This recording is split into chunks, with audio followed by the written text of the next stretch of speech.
Hey everyone, I'm Jason Ward from MakingStarWars.net, and today we are going to be talking about the casting of Ezra Bridger and Thrawn and a lot of other stuff. So hang out with us and let's talk Star Wars. If it will play my thing, it never wants to play my thing. It's not about spaceships. It's not about spaceships. It's not about spaceships. It's not about spaceships. Rob, why don't it want to play my thing? No play editing for you. Yeah, I don't get it. I hit it. Nazi of intros. I mean, like on one hand, like you would think this thing would just be designed like you're starting the show. Once it goes live, it plays the video. Like if it would do that, that would be great. But it won't play my thing. So you think Lucas would be like, we got to get the thing to play. It was the entire everything hinges on this. Rick McCollum's coming back. He's coming back because they want to make StreamYard work for me. I like the guy, but he literally I'm not saying he does this, but I'm just saying the typical 80s guy who just snorted some coke in a RoboCop movie gets up. Whoa! Dude, in 2002 at Celebration 2, I hung out with McCollum for a little bit. Had some wine with him. He was a nice guy. You could tell that he is not messing around when it comes to partying. And he moved to Prague, by the way. He's not here anymore. He said, "You know what? I'm done. I got a wife now, going to Prague." There's the life. It is, right?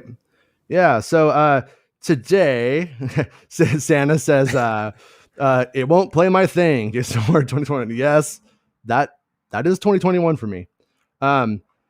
Anyways, some weird news going on today. We have an Indiana Jones update on the Mutt Williams stuff, and LRM Online has some casting news about Ezra Bridger and Thrawn. And I gotta say, either they are rocking it, which is I hope the case, or it's just throwing noodles at the wall. But I'm on their side. I want it to be right, and I'm hoping that it pans out. And then we have some Indiana Jones, like I said, videos that we're gonna play from Twitter.com, and I'm gonna see if I could get this up if this thing wants to work today, because it's doing what it wants. But so just the little bit, I'll just pull up this one, and you can see right there that they have this tweet saying, if you missed it on the announcement that Lars Mikkelsen is playing Thrawn and Mina Massoud is Ezra Bridger, listen to the replay here, and then you could watch it on their video on their show there. So I didn't know if I could play their video or not, so I just decided to pull this little thing, because I don't know I don't know what the rules of engagement are on that. But something that I learned, by the way, is people don't ever put a video of you up with some music in the background on Twitter, because apparently they can DMCA Twitter, and Twitter just suspends your account. They don't even let you respond to it or delete the video. So. Oh, really? Helpful tip. Yeah. They deleted my Now This Is Podcasting Twitter account. All it did was tweet out the show. Makes no sense. Yeah, I have no idea. I asked them why. They're like, we don't know. And it was just like during like one of the various like harassment campaigns like that were going on like around the Last Jedi, that stuff. And they just got rid of it. They're just like, bye, you're done. No answer, no anything. So yeah, they don't mess around when it comes to that stuff. I just think it's like probably like kind of automated, and they're like, oh, a bunch of people said something bad. Must be true. It's kind of automated. Yeah. Could be a bunch of kids in a sweatshop in like Peru or India or something, for all I know. You know what I mean? Prague. Like Prague. It's Rick McCollum, and he's like, now this is podcasting. Made too many jokes about me and cocaine. Oh, no. Done. You're not coming back, son. But so important. Yeah. So the Ezra. Let's talk about the Ezra thing for a moment. Like, you weren't like a big Rebels dude, right? Like, you didn't watch all of the Rebels stuff and everything, right? Nope. So one of my complaints about it isn't how Ezra Bridger looks. It was the fact when he acted like Aladdin. That was where I felt there were times when, like I said, it felt like he felt kind of like a cartoon. Not all the time. He had great moments, not saying that, but he also had moments where it's like, oh, they're really trying to make this like into a Disney thing or trying to make somebody happy somewhere. I don't know what it was, but literally getting Aladdin to play Ezra, is it a genius idea or is it so on the nose that it's like not stupid, but is it just like a little bit too far? I don't think I'm excited about it. I feel like I should be, but I'm kind of not. I don't know who posted this, right? Yeah. But first, two things. One, do I believe this casting? And I say that because I didn't see a lot of people going, Bodhi so-and-so is going to be in Rogue One. Like, it's generally not the casting people think of that ends up in a film typically, you know? So it feels like I always go like, is this the Wizard magazine of casting? Where you go, this character looks like this. Who do we know who also looks like this that is famous? Sometimes they get it right, like Wizard cast Patrick Stewart and as Professor Xavier, and he ends up in it, right? Yeah, and if you're not like 100 years old, Wizard was a magazine, like a comic book magazine. It was kind of a price guidey kind of thing, right? With articles in it in a way. Kind of like it was mostly right. And it would in the back they would do like, oh, who we would cast as this movie. So like every month it felt like it was like Halle Berry as Catwoman, and then it happened. And so like, and it was Star Wars, we have Rosario Dawson cast as Ahsoka Tano. And that time that did happen. That Wizard fan casting happened. And every now and then it happens.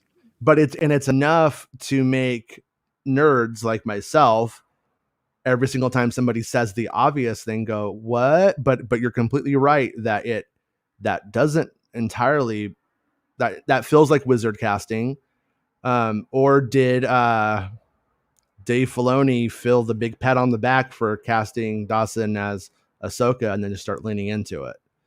You know, or does Dave Filoni read Wizard? Right. Maybe that was his first job. Maybe he used to write the back of Wizard magazine and now he's my first hat was a Wizard cap. Yeah. When I came to ILM, I said, oh, you guys are just because I'm a wizard. So I think we're going to get along here. Enough said. You know? Enough said. Yeah. So that's the first thing. Second of all, I did notice, tying into today's episode of Bad Batch, that their running animations can be very, very cartoony. Like the walking animations can be super realistic. They're walking, they're looking human. And then when they run, it's like, pook, pook, pook, pook, pook. So when you brought up Aladdin, I'm like, I wonder if there's a lot of cartoony like run cycles or where he slides around on something. Or when you watch like the early Clone Wars, like in the movie, especially like when Ahsoka's walking, it almost looks like two sticks just doing this. Like it's really weird. And like I know that they farm a lot of the animation stuff out to like a company called CGCG. And so I'm not sure if CGCG does the good work and they do the bad, or you know what I mean? Or how much, or if it's all done at CG. I'm not sure what the process of that is at the moment. But it was just very Buzz Lightyear-y. So I think about that, you know, when Buzz runs, and you know, it's like, whatever. But I mean, look, if you're going to put more Aladdin into Star Wars, can we get the carpet? You know, carpet's my favorite. I love carpet.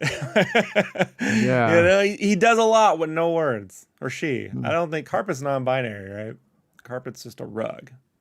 I don't know. He ties the room. Carpet ties the room together.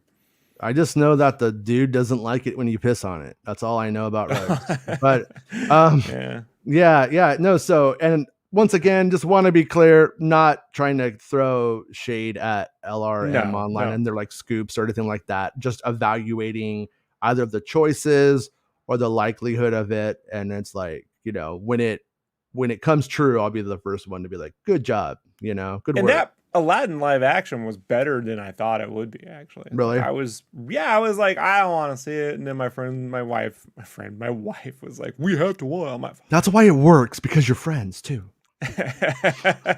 Yeah. You ever seen how friends talk to one another? It doesn't it doesn't work that way. So. No, I don't want to go see your blue fucking genie movie, dick. Yeah.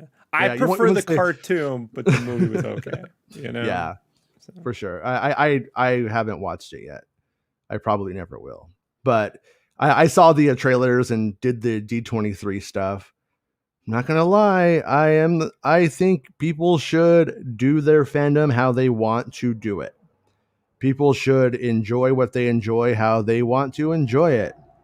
But man, is it cringy going to D23 and seeing grown people in tears over like, a Seven Dwarf being cast or something. And I'm just like, have you not suffered in this life? Like how old I am, how are Jason? you? Yeah. It's like, how are your emotions this close to like, Jesus, you would pop if you, but anyways, yeah, it trips me out.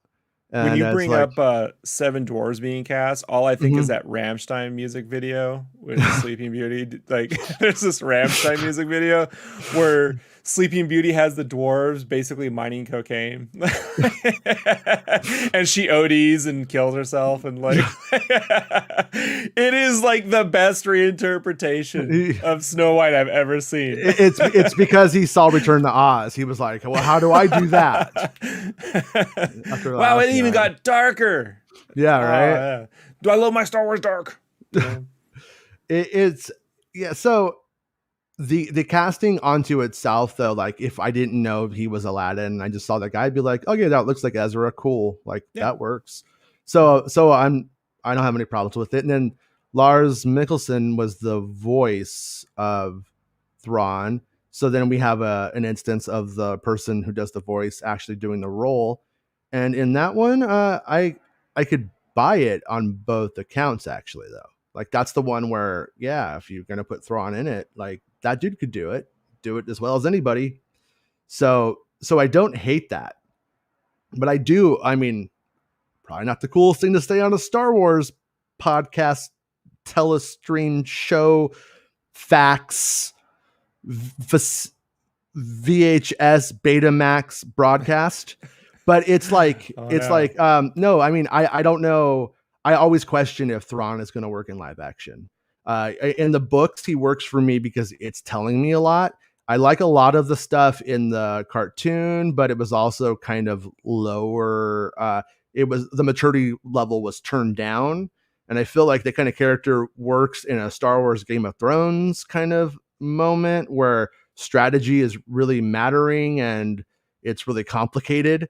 And but if he's just like, I am an evil blue genius, you should fear me, and then you really don't because he's just getting his ass kicked by Aladdin a lot, it's gonna kind of like, I don't know. So I'm, like I said, I'm hoping for the best, and I'm hoping I just can't see it, And like I used to always go, I can't see Ahsoka Tano in live action, and then I saw her, and they changed the design because they had to, I think, to make it work. A lot of people want it changed to make it go back, or them to like digitally make the stuff longer. I think they're making it work for TV, honestly. That's so. This is a case of me thinking I don't like something until I've seen it. And then once I've seen it, I go, okay, I think it's going to work. And by the way, I think Ahsoka's only going to look better as they use her in the role. I think that was essentially a high level makeup test when you get down to it, a real expensive test run. And I think it was pretty good for what it was. So with like Thrawn, I feel like you can't just paint the dude blue. Like they have to do something to augment him. But then they can. Lucas is like, you want a blue? I can get you blue. No, exactly. George Lucas played a Pantoran, I think they're called, in Revenge of the Sith. And like that one's a bit lighthearted. Like I'm a blue man. Like I'm in Star Wars and I'm a blue guy. Like, yeah. And I like the Pantorans for what they are. Like last night we saw one in Bad Batch last night. I think it was bartending or something. And I like it for what it is. But there's just such a difference between what will fly on camera and what will fly in an animated, vibrant show, I think. Put him next to a blue light. That's the trick. Yeah. See if he's next to a blue light. It's not so weird. I mean, like if the makeup is rad, then I could see it working. Like you could almost like make him look vampiric, where like it's almost a translucent blue that's coming through, and it would I look think with Thrawn, nice. But the the eyes are key. Like to bring up the Duran, right? Or like any of those like puppet Duros bug the eyes. Duros. Yeah, the Duros. Like the way they would do they lit the eyes in the Mos Eisley, that English puppeteering had that textury reflective quality.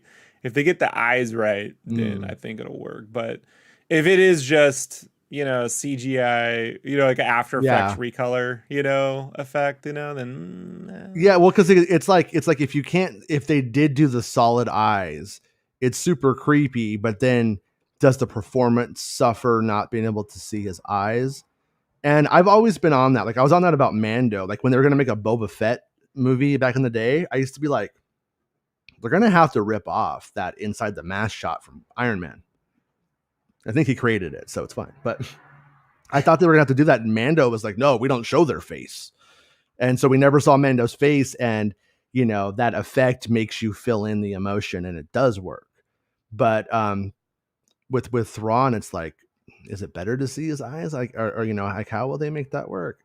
I don't know. So I am a little, I don't know if apprehensive is the word, but like I said, LRM is either rocking it or things are just being thrown at the wall right now.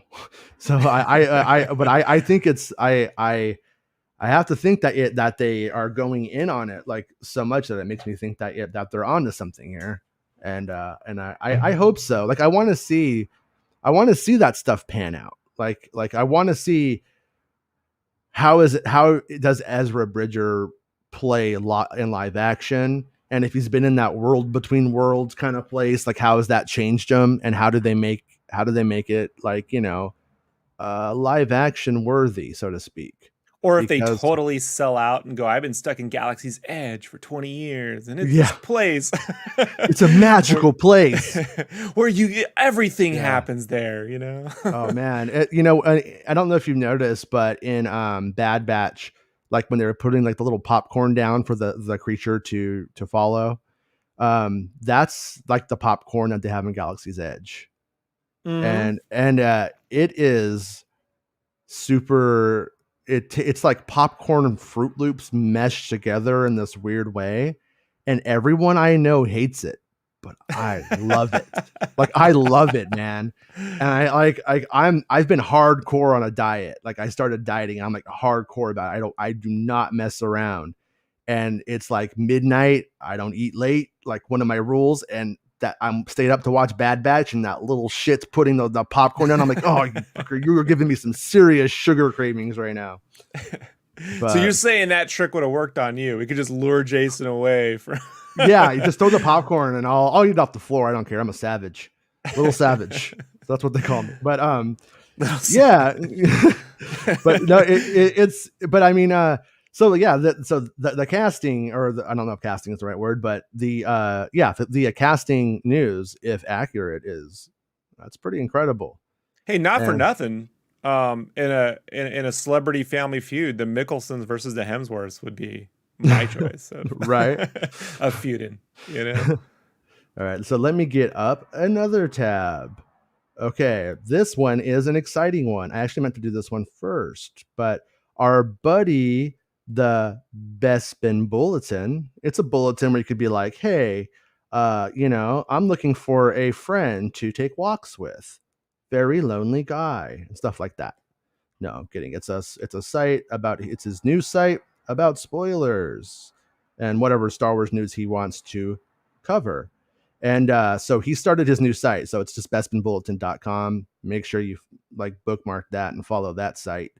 Because I honestly, like, in my opinion, the guy's been rocking it now for a few years.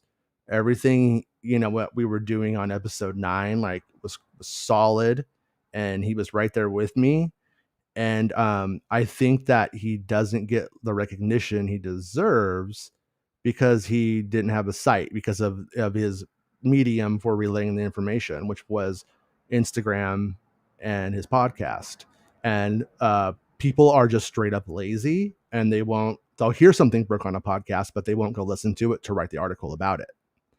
Right. And they also want that, 50-word block quote they could pull. So they only have to write 250 words to make the Google limit. That's how it works, by the way. And, so basically though, he has a site, and in it, he writes his very first article that he's withheld for a little while now. He told me about it a while ago.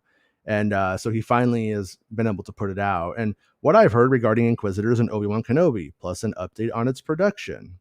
As filming continues on Obi-Wan Kenobi at Manhattan Beach Studios, I've managed to get a minor update on some rumors floating around the series. You may recall a couple of weeks ago, it was rumored that an Inquisitor or Inquisitors would be appearing in the series.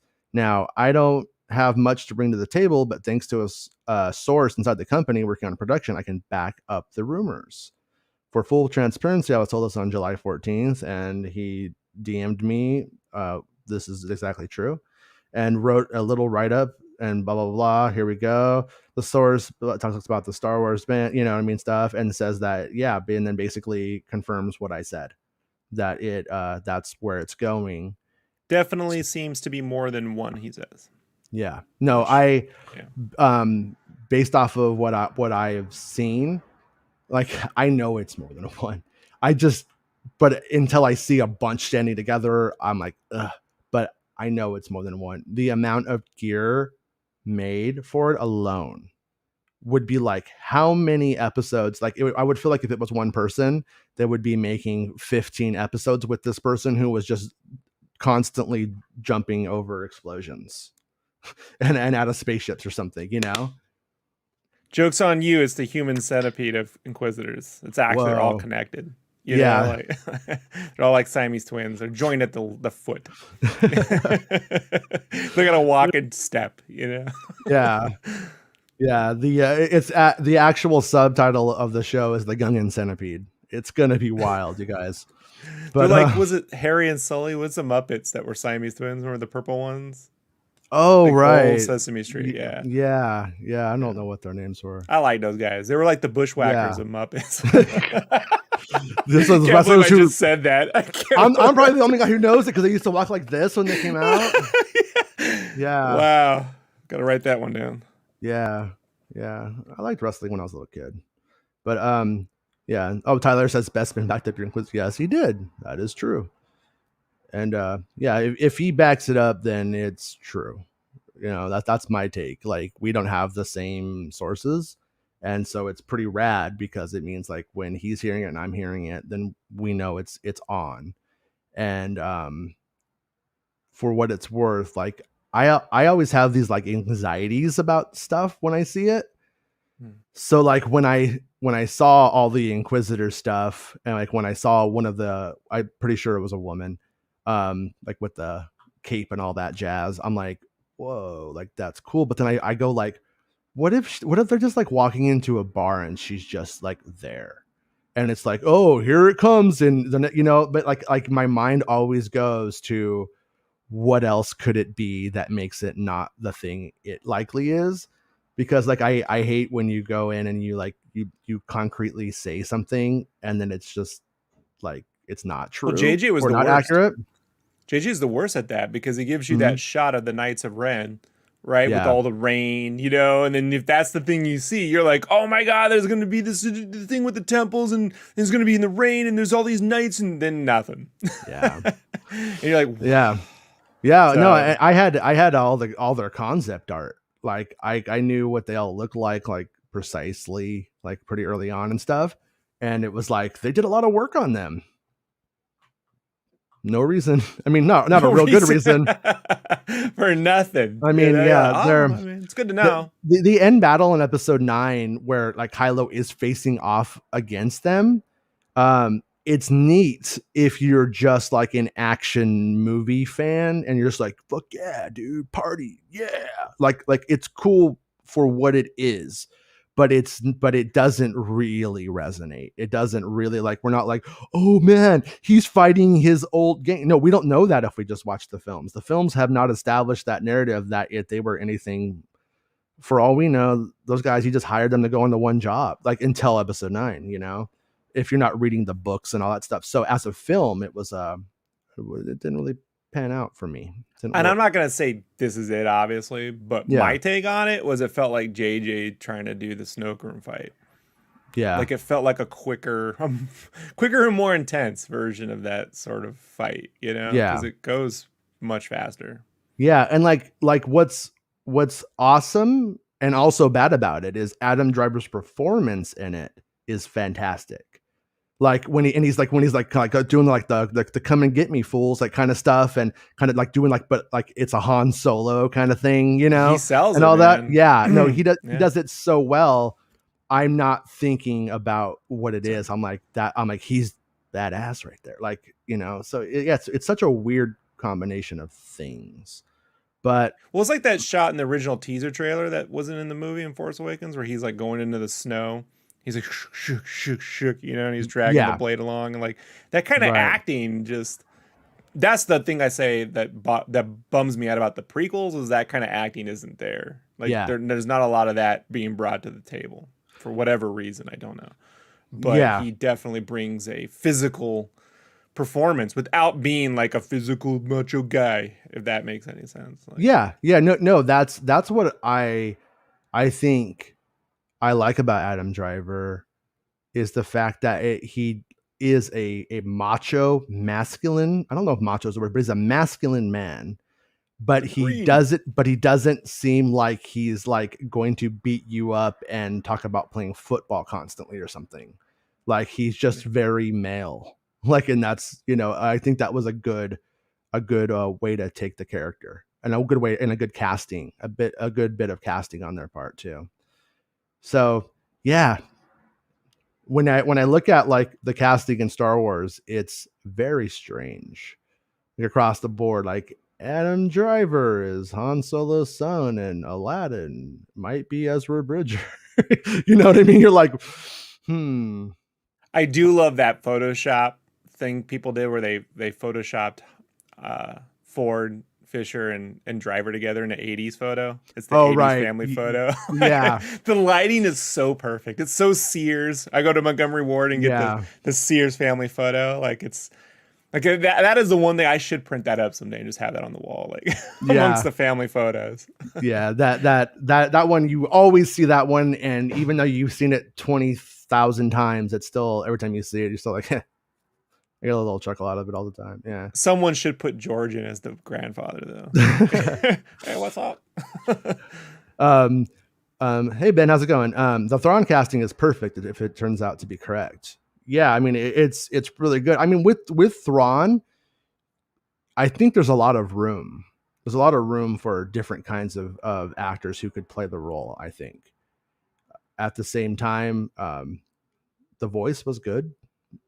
And you know what? I'm going to use that to, in a weird way, to jump over to Bad Batch, because Bad Batch, I think, as a, not an episode that was the fourth to last, but just as an episode, would have worked a lot better if they had used a different voice for the Deveronian criminal dude. Like Oh, he's got a nice guy voice. that voice was, it did not resonate with me at all. I'm not blaming the actor. Like, I think the actor took direction and offered voices, and they said yes, that's it.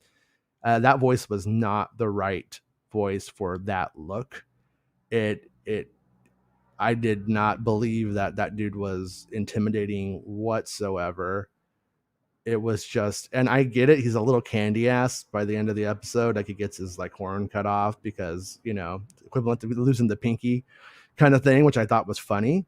But yeah, it didn't work. And then what kind of sucks is it's very clear that when she saves them, it's so he could come back. Like, he's gonna owe them one down the road. So he's definitely gonna be back, probably. He's probably a season 2 episode, and he probably is gonna, like I said, owe her one. So the episode. So like that I just had to get that off my chest for whatever reason. That was just like the thing that annoyed me.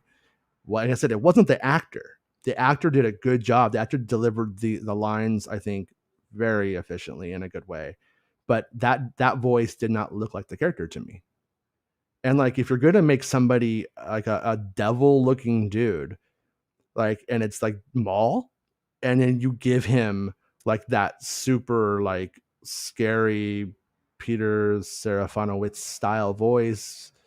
You're like, okay, like this works because you think like, what's this guy gonna do to me? And then, but when you take it the other way, it I think it should have been scarier. And yeah, just pissed me off for whatever reason when I was watching it. And for the record, my kids absolutely hated the episode. They were Oh mad yeah. that they stayed up for it. Yeah. I I liked a lot of stuff about it. Like when I was watching, I thought of you. I was like, is this going to satiate Rob's minecart love of Temple of Doom, or or or is it so hard to follow that Mm, it doesn't work? Because there were mm. moments when I felt like all of a sudden the locations of characters didn't make sense in the edit. Maybe it was just me, and I only The watched it once. geography of Yeah, everything. yeah. Like and then, Right. like when they like get to the door, like where they smash the one, I don't know what they're called, alternate Minox. Like when they smash the alternate Minoc, it's like yeah, like before, like how they got there, I was like kind of like confused when it as it played out. It was sort of it flowed weird. I liked the manual use of the cart, like they actually had to like use it, and like you could see like the lights kind of flicker on it.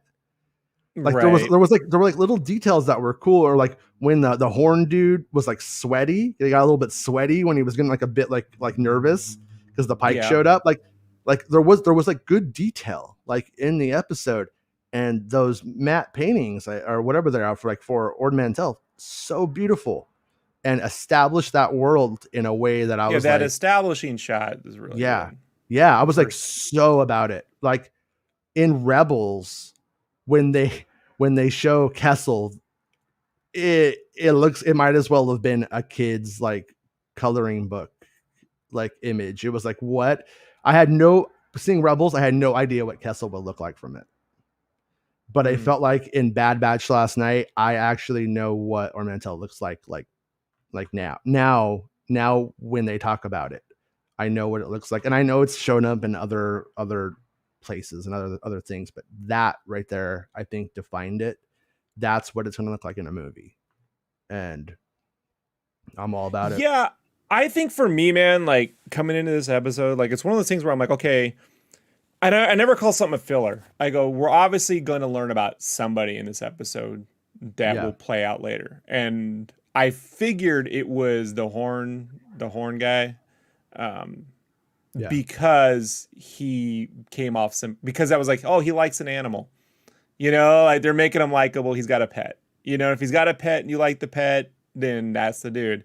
The problem is the episode doesn't go any further than what you see. Like when they get on the yeah, minecarts, there's no real minecart sequence. There's no like chase on the minecarts and then they're going through and then there's no escalation of when they wake up the aliens. Okay, it's a swarm, but what's the next phase of that? Where's the big mother one? Where's then the ship falls down into it and then they got to go into the belly and or come back out of the other side. Like there's it's just or where's the double cross? Like I was expecting the Bosk yeah, lady, the to like when she was like, "Oh, the kid, Omega, and Goggles, you come with me." I'm like, is she trying to split them up so you know she can take the easy ones? Like, where's the double? There's no. It literally is just what you see. yeah, and And yeah. Sorry, go on.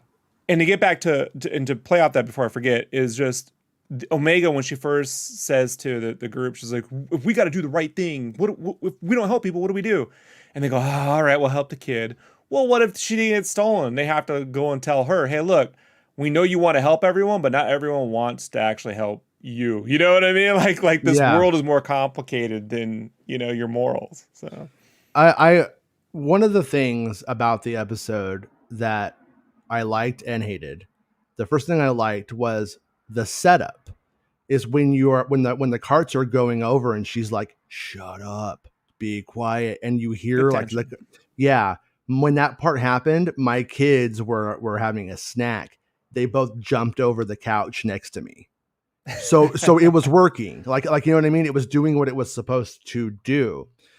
But when the creatures came out and flew around, I was like, they didn't seem very threatening because they were just flying around everywhere like bats that were fruit bats or something. And then it kind of just didn't really track. You know what they And look then like to me? Mhm. right? You remember the game Galaga? Yeah. Like the little insects in space, the little Yeah. Galaga flies, right? Little Galaga flies. Yeah. So they're just like kind of flying around aimlessly. And then, um, so yeah, that part, it didn't work for me. And then when they like have like the little tunnel and they steal the spice and they move it in the carts, and like they have this elaborate plan, and the guys like the two idiots from the bar. I like that the two idiots from the bar finally had something to like do, because you keep seeing them in like every episode in her bar just hanging out back there. So they're And finally it's like doing, the yeah. Solus toy, the actual 1978, Or hammerhead, the yeah, hammerhead. yeah, the 19 the Sorry, Kenner not Solus, but Kenner yeah, Hammerhead, yeah, Ithorian. the Thorian. He's And got the little yeah, blue leotard. I'm like, hey, it's the it's dude. him. Yeah. It's Snaggletooth Homie. Anyways, like, yeah, it was so I that stuff was like funny. I liked it, and it felt very smart at moments, like when that stuff was going down. But then like the Pikes show up, and people don't know the Pikes were originally created for Star Wars Underworld, and they were being, which was the TV show that was going to come out by George Lucas and Rick McCallum that never happened. They were going to be like one of the prominent like villains and families in the crime syndicates. And then they ended up getting kind of previewed in the Clone Wars. Like Lucas couldn't help not starting to litter stuff in. And then the show never happened. That's all we had. And they ended up in Solo as like the spice dealer or whatever, the spice slaver or whatever she was. And but those characters played super well in the episode. They felt scary. They felt like no nonsense. Voice work Like was great. the voice work was really great, and it Yeah. made for me the Deveronian scene even worse to me. Like I said, not the actor, not trying to pick on somebody who just did their job, by the way, but it was that voice wasn't the right one for that look and those scenes to me. It was just too on the nose. Anyways, as it plays out, their plan was just to take it and then just to throw the spice away. So why would she do that? Why, as a business person of low moral character, is spice about is spice about making space fuel now, or is it a drug? I can't I know. remember. I was like, are we still on drugs this whole Yeah, episode? They had to have either. changed that to the fuel thing, Yeah, right? well, because like in Solo, they're mining they want still the coaxium, which and then it needs to be refined. But they go to Kessel, but they don't go to the spice mine, right? They just go to a coaxium place. So if it is space drugs, we are to infer that she does not believe in selling drugs. Yeah, but I know. mean, I she don't could know. have just then they didn't need to take it out. That they could have just lit that stuff on fire. It didn't need to be spice if that was. I mean, but I mean, the matter is, if somebody's going to double cross you, and you could literally steal hundreds of thousands of dollars of space crack from them and get them killed, that's like having your cake and eating it too. Getting your operation back and getting, you know what I mean? Like that. Yeah. And so like the idea was just to throw it down in the hole or whatever. And then they have to go back to get it. And then that's where I was kind of frustrated because it felt so stupid. I was like, so now I have to watch you go and do busy work because you're stupid. Like that's just how I felt during the episode. And I should not have felt that way. I should have been more intrigued by it. And then, yeah. And you know what I was hoping too was going to happen? I was hoping that they were going to come back with the space crack and Omega was going to have played space chess with them and took them for $20,000 or something. Like I thought anytime you have a heist, man, you need a double cross. Yeah. There needs to be this double cross or a triple cross. And like, that's the thing where I'm just like, because like the reptilian, the boss looking chick. Yeah, Trandoshan. Sid. Trandoshan, yeah. She's the one threatening them, hey, I know your secrets. Yeah. You know what I mean? Like she's the one and she should go, I'm Trando shitting you not. I know. That's what she should have said. If you could make that into the title without getting a video flag.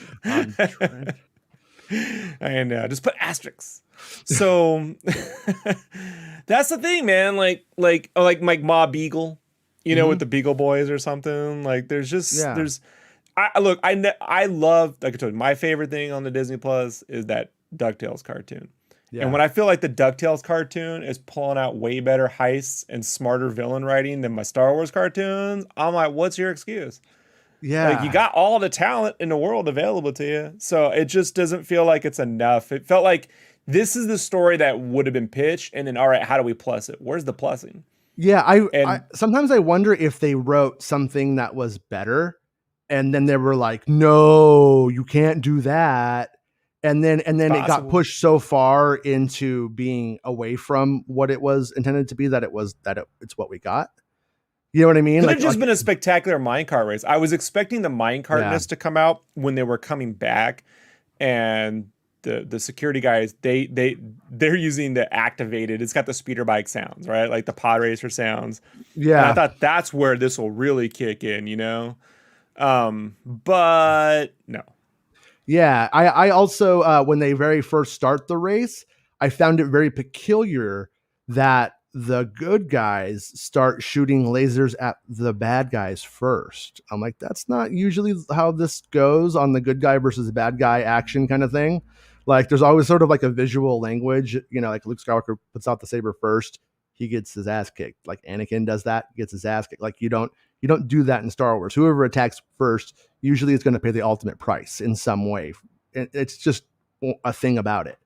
But it was weird that the bad guys weren't shooting at them, and I chalked it up to, oh, the bad guys know there's you know Galaga people down there, and so they were like, so they weren't shooting. You awakened the Cubert. Don't do it. Yeah, Cubert's down there, and no, and and like you, I heard you say say what I was thinking too. As I asked the kids, I'm like, do you think like the Big Mama's down there, and like it's gonna be like a big creature at the end? And they're like, oh, you know, and then like it didn't happen. So yeah, I felt like it kind of needed to do one thing right, and it did two things, and just did two things, and they were, yeah, but at the same time, like as down as I am about the episode, I did enjoy watching it, and it kept my attention. Like I stayed in it.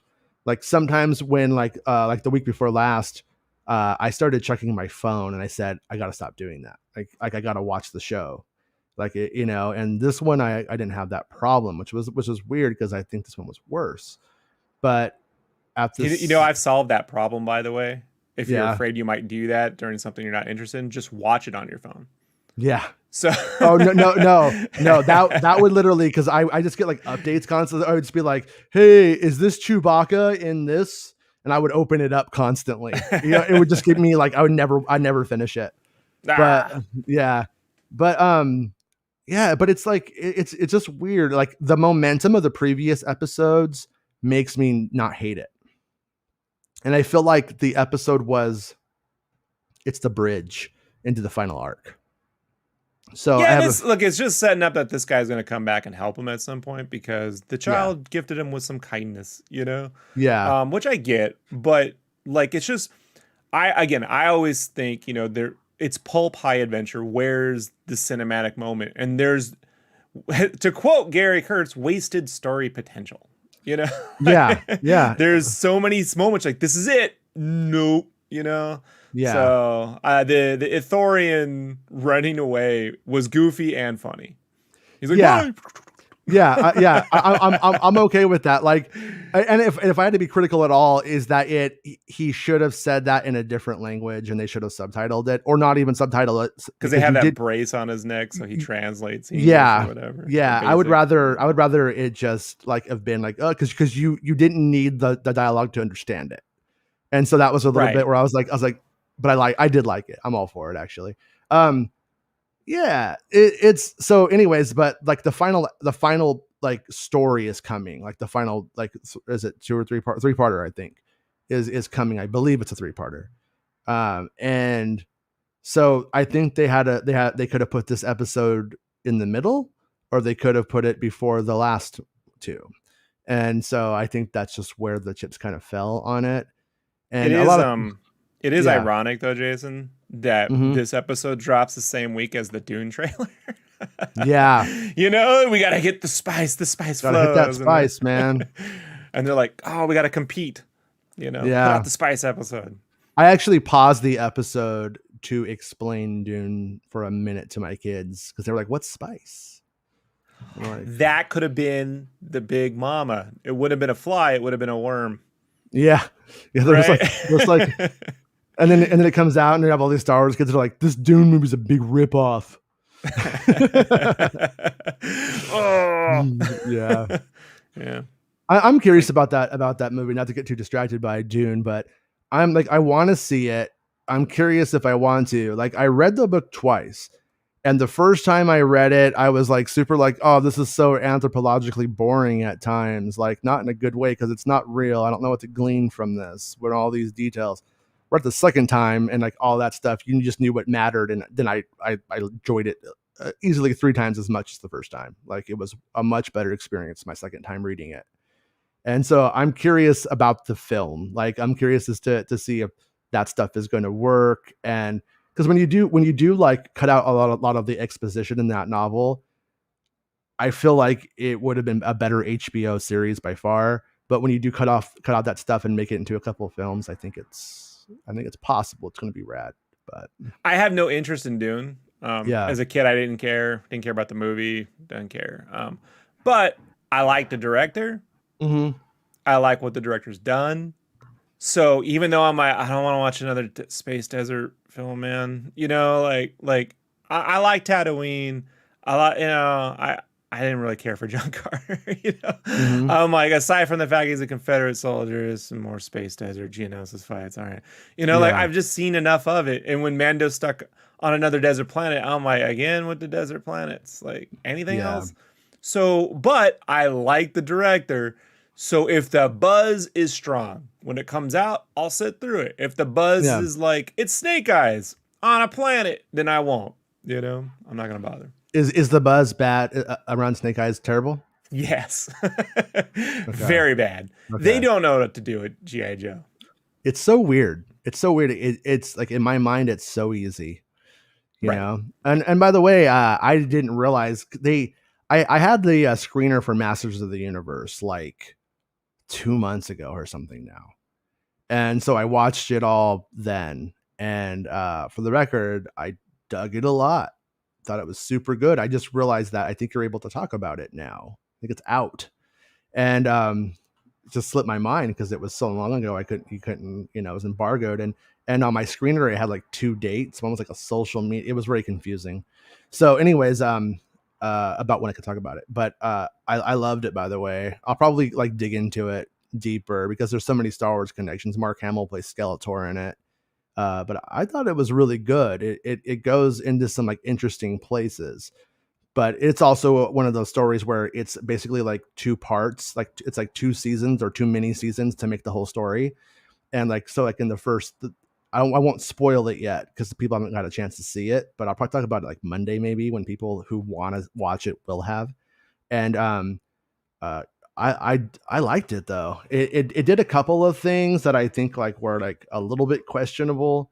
Like, I feel like one of the characters kind of has like the Janna thing where they're like, oh, let's make a new character and like let's introduce her into the mix, and then let's not really do anything important with her. We don't know what to do with her, but she's not a white girl, so we did that. You guys, are you happy, Tumblr? Like, that's kind of how it kind of played out, and like, that is kind of, in a weird way, I hope I'm wrong, but it does seem to be kind of like a thing in pop culture where they're kind of like introducing a new non-white girl, not giving her anything to do for the checkbox, and then it's just like, well, we did it.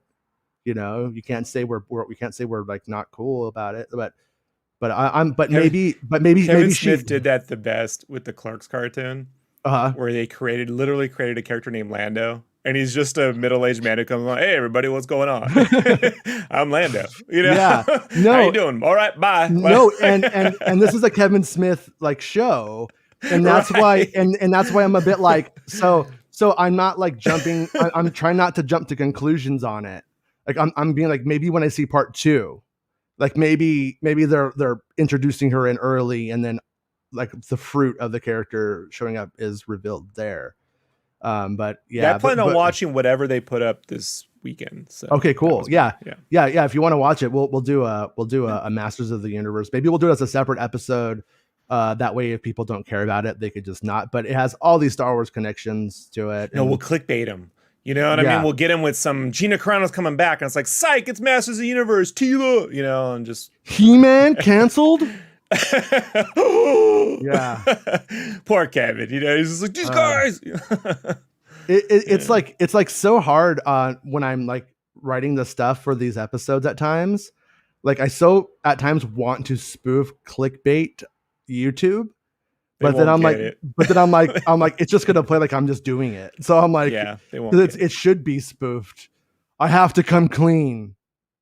That's all it says. Is He-Man the Tusk of 80s reboots? You right? know, like... but anyways, to bring it back to the episode, big missed opportunity of not having an Ewok walk into the bar, pick up the horn and go, and then he takes it back to Endor. Why did I know that? You knew. Yeah. And then that's how they got it. Like that would have made it all worth it. Everything is connected. Don't you know that? Yeah. I didn't hate the fact that they introduced the Rancor from Return of the Jedi in it. I was just like, okay, Moochie, is that his name? I think it was Moochie or something. My kid talks about it though. Works for the kid, man. So that's what's fascinating about my kids being like 6 and 7 now, is seeing what actually resonates. You know, like clearly it was when they were smaller, it was just character identification was all it took. If they identified a character and knew them, they were an imaginary friend now. So they connected with it. Now one of the happiest moments of my life was the first time I went on Star Tours, like in '86, and you go to Lightspeed and you can feel, right? Yeah. The light speedness. And then in 2001, my niece, who was 4 or 5, I took her to Disneyland for the first time, and I took her on Star Tours, and watching her face, like when that happened, I just wanted to look at her face. And she's like Ren and Stimpy, you know, when they get launched in a rocket, like the G-forces on her body. I'm like, oh my God. Disney Plus has a documentary about Star Tours up. Okay, really? Yeah, I watched it last night. Is it okay to talk about it? Do you yeah, you're not gonna spoil it. Yeah, it's not. So no, it's both in some ways highly informative, and in other ways it's kind of like your PRE kind of like starting to sell you something else kind of thing. But it's kind of cool because it has a lot of the footage of beardless Lucas, because they don't explain it, but George Lucas shaved his beard because he wanted to be a Disney boy when he was during the Eisner era, and all those guys were all clean cut yuppies. And so he sold out and he started shaving his beard. He looks super weird. Yeah, there it is. The old Star Tours. I got a photo of that. I just haven't ripped it from the magazine, but I do got some clean, smooth, the shaved cat version of George Lucas. Yeah.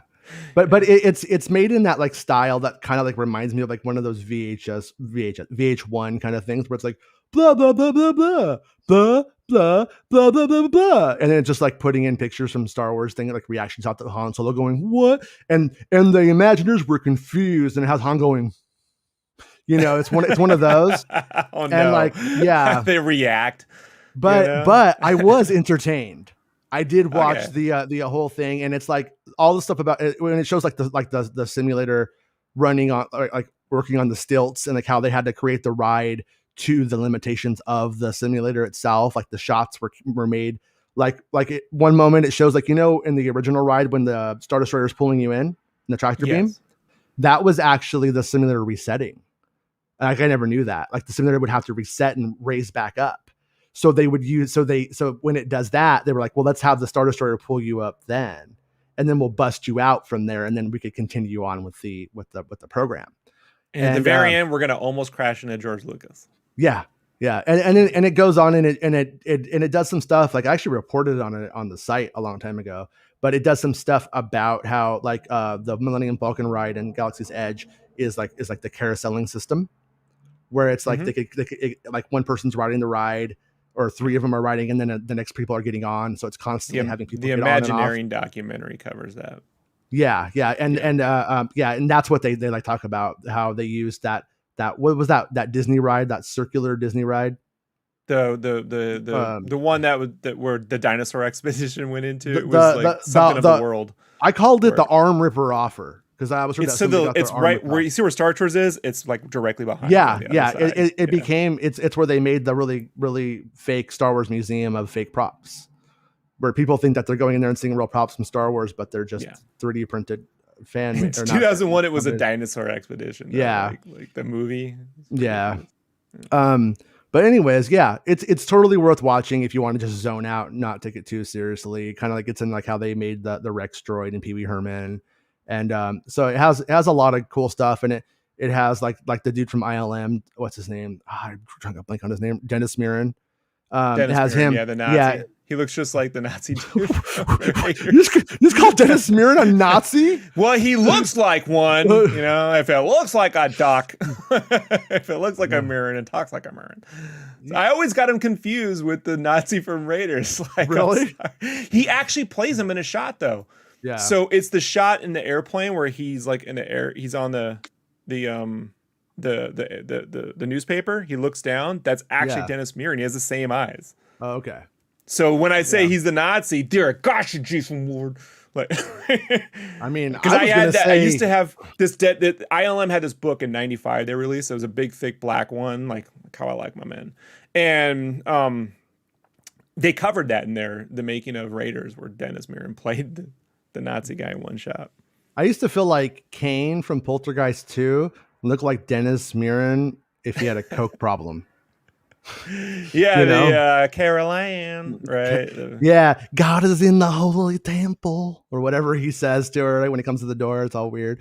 But yeah, it has him like his has how they like pitch the ideas for the ride, and like what he wanted it to be, and how he didn't want to retread the Death Star, and like how all the compromises were made to make the original ride, and then how they finally get to the remake of it.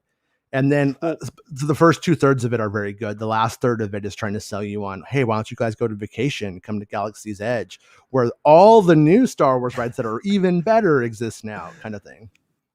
Well, two things. One, on the original ride, you fly through this ice comet. Mm-hmm. And as a kid, my kid logic was, this is what Superman was in when he was a kid. If it kept growing, right? It's the ice comet from Superman. Because I always just figured Superman and Star Wars were the same universe for some reason. Right. I don't know. You know? Yeah, the song was almost the same. And then the other one was, you know, on the original Star Tours, when you're waiting to get in the big screen, they'd show you all the other destinations. Yeah. Like, go to Endor, go to Bespin. And I was like, why can't we? And then, you know, they eventually added multiple locations, but yeah, it was a long time waiting for that, you know? No, they have George Lucas talking like in like 87, 86, going like, oh, the best thing about this ride is we're going to be able to update it whenever we want. And then, they talk about how for that circular thing, the arm ripper off a ride, one of the Disney guys came up with the idea that like if the film didn't have to respool, because the film just continually was like going around those little like wheels and just cycled through, it would never get bad. It would never crumple up and break. So they would get a lot out of the footage. And for the original Star Tours, they basically used that system, but they had to put the projector onto the simulator to make it work. And that was super hard. And so that was one reason that they never updated it. And then because it never actually went bad. So they just kept it going. And then it wasn't until like when you got to digital and you didn't need the projector anymore that they were able to like update it and go like, okay, we could finally put the new adventures in now. Right. And, yeah. And you know, I was film's the problem. Yeah. Yeah. Rick, George's like, if it wasn't for this pesky film, we'd be making all sorts of things. Yeah. Rick, anyways, what was I going to say was, yeah, it gets into like all the iterations of the ride and stuff. But anyways, it's totally worth watching. It leaves some stuff out. Like it shows like Rex and like early versions of Rex, but like the first prototype of Rex, I thought he was like white. I remember getting the Star Wars the Disney Channel magazine. My parents subscribed to it for me or something, and they sent me the magazine, and it was a Star Tours issue, and in it he's red. He's white and red. And when you go on the ride, don't tell JJ. Yeah, when you go on the ride, you could actually wait. Is that the white and red one behind you, or no? That's the updated one? That's the old one that they decommissioned the old one. Now he just sits there with now they're hitchhiking droids. So they put him Yeah, next to two other ones. So that's the yeah. original one right there. That must be the Florida version, because no, but what I'm trying to say is in at Disneyland they have one of the blue ones, but they have the two prototype red ones too, like that are in there, and they were on that cover of the magazine. So I don't Well, I know. took this photo yesterday, Jason, so I don't know what you're talking about. I apologize. Yeah, you better. Yeah. Oh yeah, let's before we get too deep into the show and forget, because we're like about an hour in now. So Indiana Jones, we've been talking for a while about is that Mutt? That ain't Mutt. Damn for it. sure. That ain't Mutt. Okay, hold on. Let me see if I can do this right. These two videos were put up onto the Twitter machine, and so watch this video. Can you see it? Okay.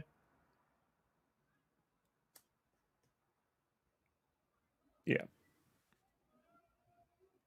So there's a bunch of Vietnam protesters, and Indy walks into the crowd like as a diversion, while the two thugs are following him into the crowd, and then hilariously he grabs one of the anti-war signs and beats the shit out of the guy with it, and then gives it back to the protester, which Here's is what it's good for. Here's what it's good for. Yeah.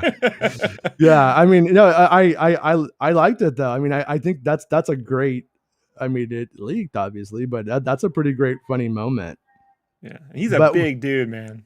the other dude is huge. But we were talking yesterday. We're like, is there a chance?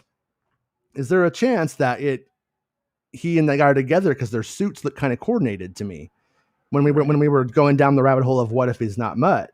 Well, there you go. They are coordinating their clothes. They're those kind of guys. And then there is another one that I will restart for you right now, where we can see it from a different angle, being filmed at the same time. Come on, browser.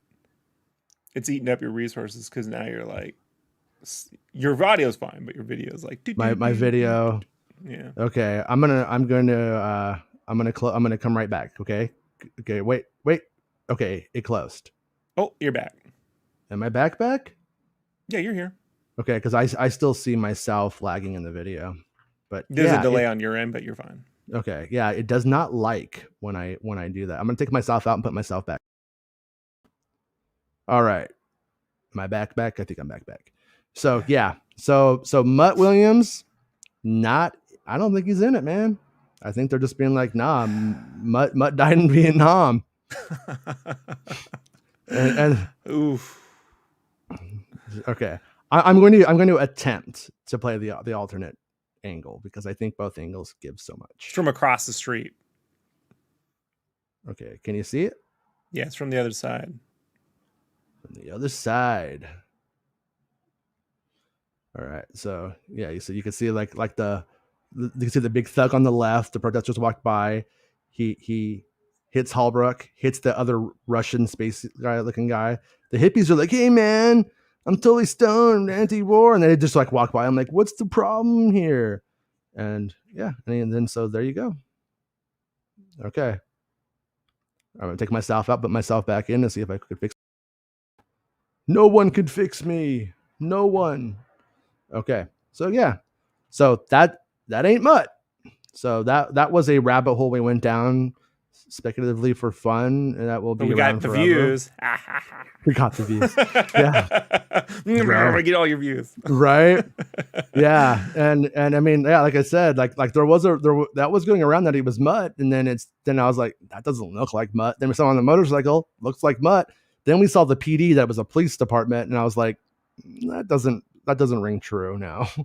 that rings like a coincidence now. This movie just has a lot of motorcycles in it, I guess. What the Mutt? There you go. There's the name of the episode. What the Mutt? Yeah. Yeah.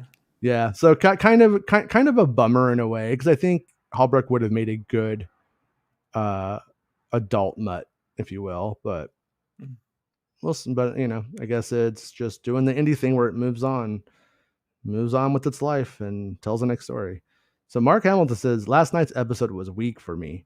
This late in the season, it was a letdown for Monster of the Last Week's side mission. Hopefully it picks up for a 3-part arc next week. War Mantle should up the ante. Yeah, I think so too. And I also think that they are going to make a season 2. So I think I kind of expect there to be some kind of cliffhanger to it. Oh yeah, and you know how we keep talking about how like on Star Wars Santa's show, and Ben brought it up too, like how she may become how Omega may become like a Mando in the white costume. Yep. So my guess is my tossing into the speculative thing is if that happens. You know that little crystal she wears on her head, that little like Kaminoan little piece of Mm-hmm. jewelry that she wears. I bet you her chest thing in the middle of the armor, I bet you it's going to be that. Oh, it's the dark crystal.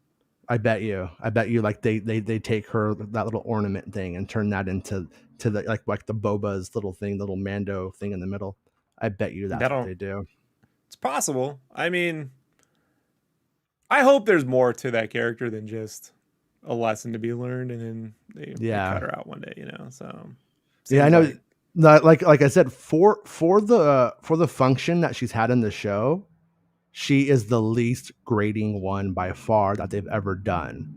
So this character has, I think, so much potential if they keep taking it a step higher. But yeah, she does need to start to grow up a little bit, and that was kind of the problem with last night's episode. Was it did feel like Millie Bobby Brown confirmed as Omega in the Obi-Wan series. Oh man! See, I did it. That makes me think of that thing. And I hate that idea that rebel with the white beard is Rex, because he's like so just a white dude that looks nothing like Tamura Morrison whatsoever. So like whenever they go down that route and say, oh, it's canon and all that stuff, I'm like, oh God, guys, don't do that, man. If you want to replace that guy with Tamura Morrison and the white beard and say it's Rex, I'm all for it. Some unnamed British guy with a cool beard gets replaced in the movie and it makes Star Wars better, I'm cool with it. But man, that annoys me. And I'm going to tell you now, every time we got casting, we got to call it That's So Wizard. That's so wizard. See? Think of that. It works on 2 levels, Jason. It does. Wizard. Ezra got better by the end of Rebels, but he was my least favorite character. Yeah. It was like, it was okay. It was weird because he was like, he would have those little things where it was like, oh, I'm a dumb teenager, zoinks.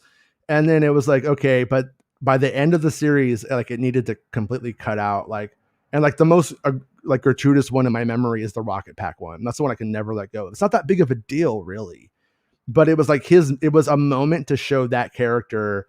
It was a boy, and now he's a man, kind of thing, you know. And it was like, no, he's a klutz.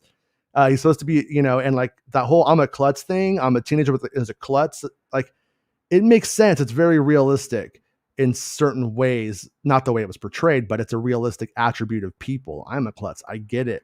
But if I'm flowing through the Force, I'm not going to be a klutz anymore. You know what I mean? And that's where he was supposed to be. That kind of stuff just kind of, it always irked me a little bit. But I do like Ezra, and I do like the story of Star Wars Rebels, and I do like the characters. I just sometimes didn't like the execution. Somewhere in the multiverse, Jason, Ezra is really an anagram for Reyes, and he becomes Darth Reyes. But he loses because he trips over himself, right? Like it comes back, right? And it's like a circular. It's like poetry. It rhymes. So basically, Ezra Bridger gets to the world between worlds, and then he's there to fight this very dark character. But it turns out she's a smoking hot goth chick with black lipstick on. He's like, "Whoa, no!" Oh, and his lightsaber flies out. His rocket pack flies off. Feruza Balk comes, and then thus Gary Kurtz enters the room. I'm back. It turns out Gary Kurtz faked his own death. Actually had compromising material on George Lucas, sold Disney, and has been the puppet master the whole time. It's really me, and he speaks with a really bad Russian fake accent. Yeah, and he does the beard. That's his move, right? Yeah, I mean that beard is either Amish or hardcore communist. You take your pick. Dark Wintra. says it was overdue. It feels like they needed 2 or 3 seasons before it gets serious, almost like they forgot, unlike Clone Wars series, this is linear, not jumping around the calendar. Yeah, I could see that. I see your point there. Rob Martinez asked, Lars is confirmed? Sorry, just popped in. Well, I think that it Metallica? Yeah, Lars Ulrich is drumming on the whole thing. Did you ever see the opening of Revenge of the Sith? Those like that's Lars. He's playing he's a drummer. He's not a guitar guy. I was like, he's playing the guitar in Attack of the Clones. Yeah, they got Jason Newsted to do that bass for Django shit. You didn't know that? Metallica does all the Star Wars stuff. I should have known. No. So 2 things. Number 1, I'm going to pick on everybody. I might have said it once in my life too, but I'm going to pick on everybody who reports on Star Wars. If you want to be a Star Wars reporter, don't say Star Wars is back. You suck if you say Star Wars is back. If you cannot convey that a rumor is a rumor without saying, without mentioning salt, fuck you. I want to throw that out there too. Like, oh, take it with a pinch of salt. Like, who talks like that? And I'm a Mrs. Dash guy myself, so take it. We got a new rumor here from the House of Mouse, and they're taking it with a pinch of salt. Like, I'm just like, fuck you. Like, whenever I hear it, I'm just like, oh, shut the fuck up. Like, can you be any less robotic in your reporting? And like, and I get it. Cool. Yeah, I mean, I there you go. Yeah. Yeah, I should make a video where I tell people how to make a Star Wars website, and I just tell them all the wrong things. Like, say the House of Mouse, say Star Wars is back, say take everything you read with a pinch of salt. It's not confirmed until Lucasfilm tells you. Not your dad's sequel trilogy. But yeah, at the same time, shit ain't confirmed until you see it. Like, just always kind of like roll with that quality, and you'll be happy. And if you trust the sources, take it as good as can be to confirmed, but never consider something confirmed until it happens. I mean, like, for instance, like, one of my favorite stories I think I ever wrote about wasn't in the movie, and it was when Kylo Ren takes control of the Millennium Falcon in The Force Awakens. And he goes in there and he reminisces and he starts to feel his humanity in the moment. And I loved it. It was filmed. It's in the cutscenes now, but it wasn't in the movie. But I wrote that, and so was it confirmed to be in the movie when I said it? No, it wasn't. It wasn't confirmed and then it ended up not being cut. So it's like when you want to be careful with that kind of stuff. And sometimes things change, and that's what also sucks. That's why, like, when I get information, sometimes I'll sit on it for a while to make sure it's still true, like a little ways away. And if the paranoia doesn't get to me, that somebody else is just gonna like scoop it instead. Or there's like one scooper. Like, I have a big mouth, and I would tell too many people things, and they would be like, oh, I could trust this person, and then they would tell that person things, and then now people think this person is a real Star Wars scooper who hasn't got shit right except for what I couldn't shut the fuck up about. So it's like it's a whole funny game. But when it comes to the confirmed stuff, no, it's not. I'm picking on you, Rob, because you're just asking a general question. But no, it wasn't like a Lucasfilm presser. Yeah, Rob. What did I do? Rob Martinez, who has a last name like a freaking human, so I could say it. Sorry, dude. Sorry, I didn't mean. Unlike Sketchcraft, I didn't mean to. Games. I dehumanized you there, and I'm sorry. I will never do that to you again. Well, this is one of those things I could have seen happening. Like, I could see someone go, "Hey, I just confirmed Kylo Ren's a janitor in the next movie," you know, because that like that leaked, and then I could just see people. I saw the screen. He's clearly dressed like he's got the Marty McFly jacket. I'm gonna.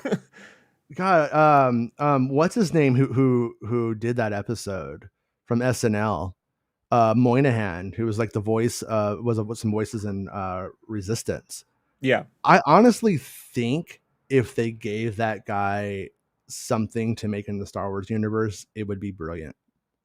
I don't know why. I just really think they should give Moynihan something. Like I'm not talking like I don't a bit role would be great, but I mean like I feel like that guy probably has the passion for Star Wars and the intelligence for it that I think if he was involved, even if it was like as a writer, it would be so good. Like Like if they ever adapted Tag and Bink as a yeah, series. Yeah, yeah. I mean, he could do something serious. It doesn't have to be meta. But if No, they ever no. wanted to do something more fun, I mean, he certainly could. Because it Yeah, also had a serious, like, this guy could kill us all quality to that skit. It wasn't just like in another yeah. world, it could be a very cringy spoof, right? Sure. But there was a tangibility to this guy could kill us all, you know? No, I mean, I'm gonna throw it out there that I think that for me is the ultimate Star Wars spoof. I don't think I love Spaceballs. Don't get me wrong, but it kind of just like is what it is. But when it comes, but if I had to pick one, if there was only one Star Wars spoof that could exist or that I could own right now, and it was that, I would probably pick that. It wouldn't be Hardware Wars. Sorry, that shit sucks. Hardware. I wanted to see that when I was a kid, and when I got to Yeah, Comic Con, finally I can see this, and I looked. I'm like, really? On yeah. strings? You know, like that's what we're dealing with. I thought Thumb Wars was eventually a better. Thumb Wars is better than Hardware Wars. I'm gonna say second best spoof is Thumb Wars. Somewhere between Thumb. I could watch Thumb Wars more than Spaceballs, but I think Rick Moranis is what saves Spaceballs for me. Like Rick Moranis Yeah, is I so mean, good. yeah. No, Spaceballs is fantastic. I mean, Yeah, yeah. But it yeah. wasn't that revered when it came out. Remember that No, Scholastic book fair they'd have at school? yeah. Mine that year was I just got the Spaceballs book, the novelization, you know, because like now I can do a book report on my favorite film. On And Spaceballs. yeah, and I got clowned for getting that book, man. And then every now and then someone would admit, I like the movie too, you know? Yeah, no, Spaceballs came out in the theater. Nobody cared. I felt like, and then it was a big rental. It was one of the first like big movie like big rentals. And Yeah, big on video. and when you look at it, like Star Wars came out in 77. The spoof came out in 87. Star Wars was celebrating its 10th year when they finally got the movie out. It was not timely. They were That was the lucky. joke that Yeah, it was no. too late. Yeah, Yeah. and they were just lucky that Star Wars was timeless. Like that's where he was smart. I don't know if he was smart or lucky, but But then Mel yeah. Brooks was like, "Hey man, Robin Hood came out like 1,000 years ago, and now I'm gonna make a Robin Hood movie." You know, Yeah, so it's true. but Okay. Oh yeah. Ben said, I mean, we'll see Ezra and Thrawn one way or another. That's pretty much Ahsoka's objective, it seems. It does seem like that's the case, unless we're reading that poster wrong. What if that poster doesn't mean that? What if that poster is like Star Charty or something? You know what I mean? I'm being devil's advocate here. And do I think Filoni would want to reintroduce his characters in live action that he's doing, shows he's doing? I think he would. So I think that makes sense. So, you know, I've um, always to bring it back to Spaceballs really quickly before I forget. I always felt that the main guy, Lone Star, was just not the greatest actor. And I get yeah, a lot of hate for that. But I'm like, Bill Pullman's fine, but he wasn't like memorable. Had that been like a Kurt Russell or a yeah, Tom Selleck or somebody, it's just Bill Pullman was like not the lead. John Candy was a bigger draw than Bill Pullman. So it's just yeah, one of those things where yeah. No, Bill Pullman's not really that funny. Is the right. thing? Like he wasn't really. He was almost playing it a bit like it was. He was a bit almost playing it like it was on. So it was almost like Would not have a been great if spoof. it was Tom Selleck though, and he had the Indy jacket because Bill Pullman is wearing the Indy jacket Yeah, essentially. You know, like that would have yeah, been great. yeah. Anyways, right. Back to So complaining about whatever. Star Wars Santa says Indiana Jones minecart callback. It was pretty cool.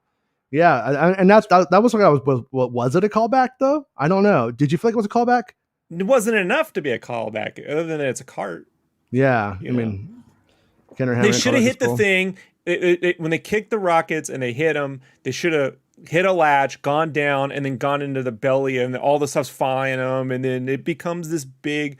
Rob's breaking the budget, but that's the Yeah, set piece part of Star Wars and the Spielberg Lucas like combo. You know, if you're gonna set up mine carts and you're gonna set up an alien in a cave, man, like let's go there. Let's do the thing.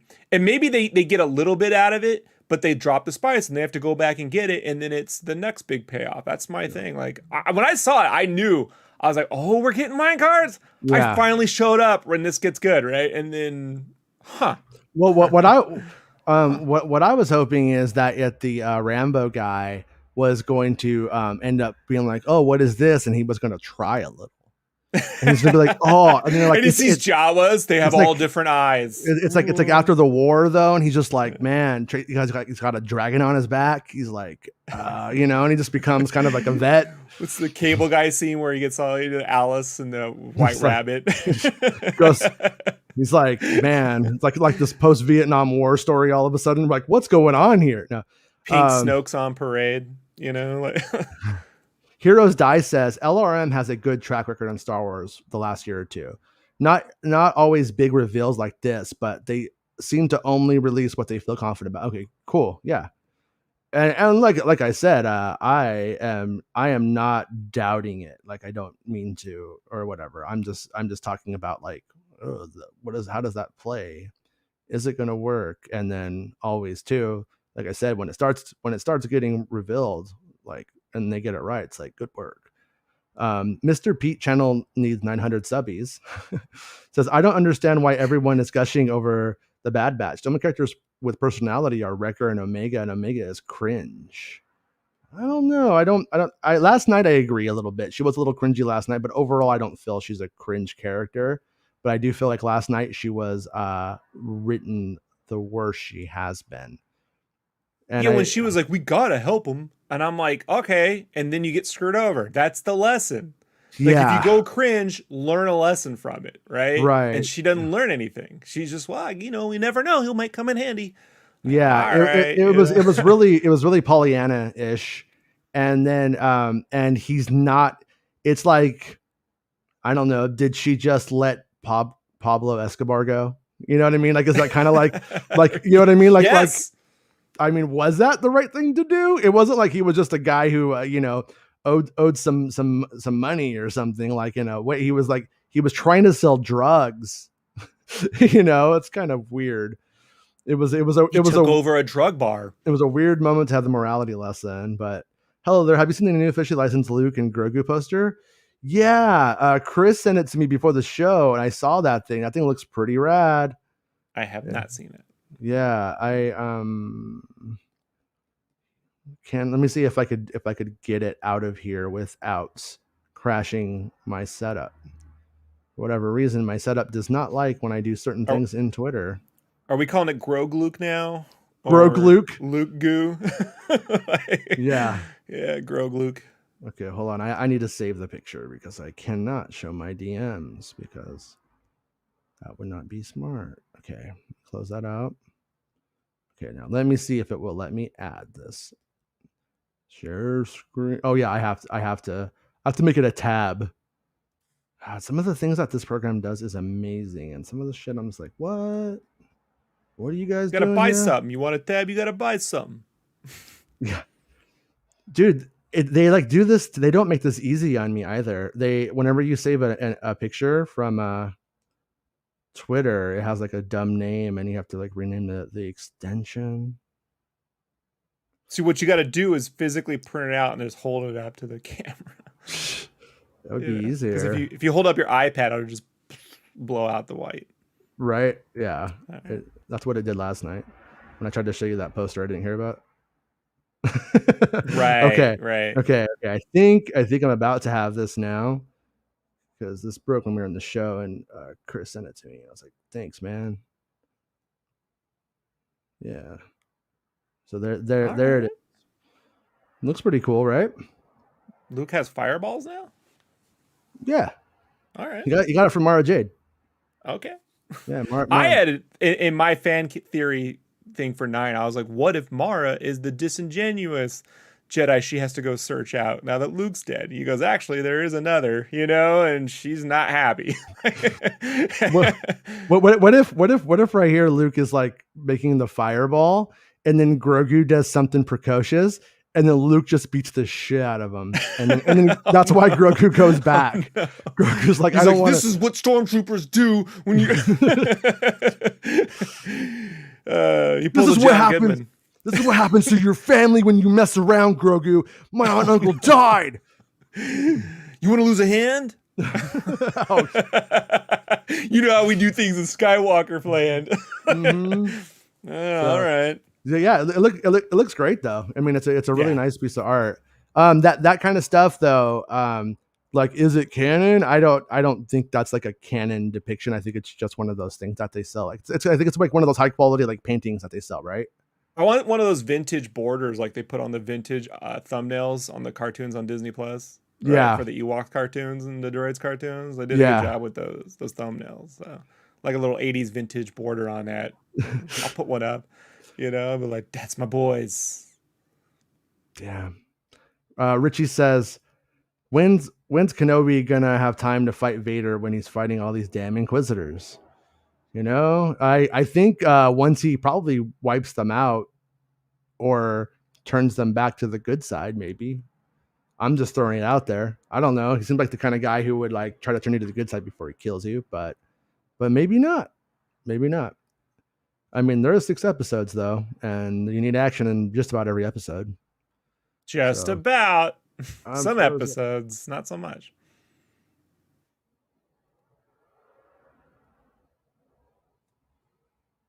Did he freeze? No, I'm kidding. I was just faking it. Okay. I was legitimately like, I'm learning from, man. You got me. I was like, come on, Rob, mention something, and then you're like, okay. I might have helped. No. Jason says, "Oh, good theory about the chess piece." Yeah, thanks. But when it happens, they could send me their check. No, I'm kidding. So yeah, and Santa loves the chess piece theory too, because like it would be kind of cool, because it would kind of like be like, I'm Kaminoan heritage, man. So hey, LRM is here, or I think so. Anyways, Kyle says, "Hey guys, thanks for covering our story." Yeah, dude, good work, Kyle. And like I said, we heard you. No, yeah. No, trying to be clear, I'm like not trying to talk shit. Like, that's what I'm just trying to evaluate the story. And then, but you know how like people always want to make like 2 nerds fight, and like, so nerd fight. No, they like do. I mean, like for like years, like another Star Wars website, people would always be trying to like pit me against them or trying to make it into a thing. And I was just like, oh God, it's so dumb. It's like, and because I don't believe like, and that's one of the things, like, I don't think Kyle Malone is going to go and like put his name on it if it's fake.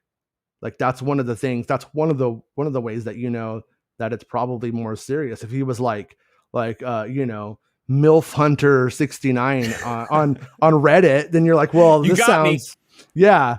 But I mean, like, we're going to go through all the work to make it. We have a website and a podcast and all the shows and all that stuff. Oh, sorry, dude.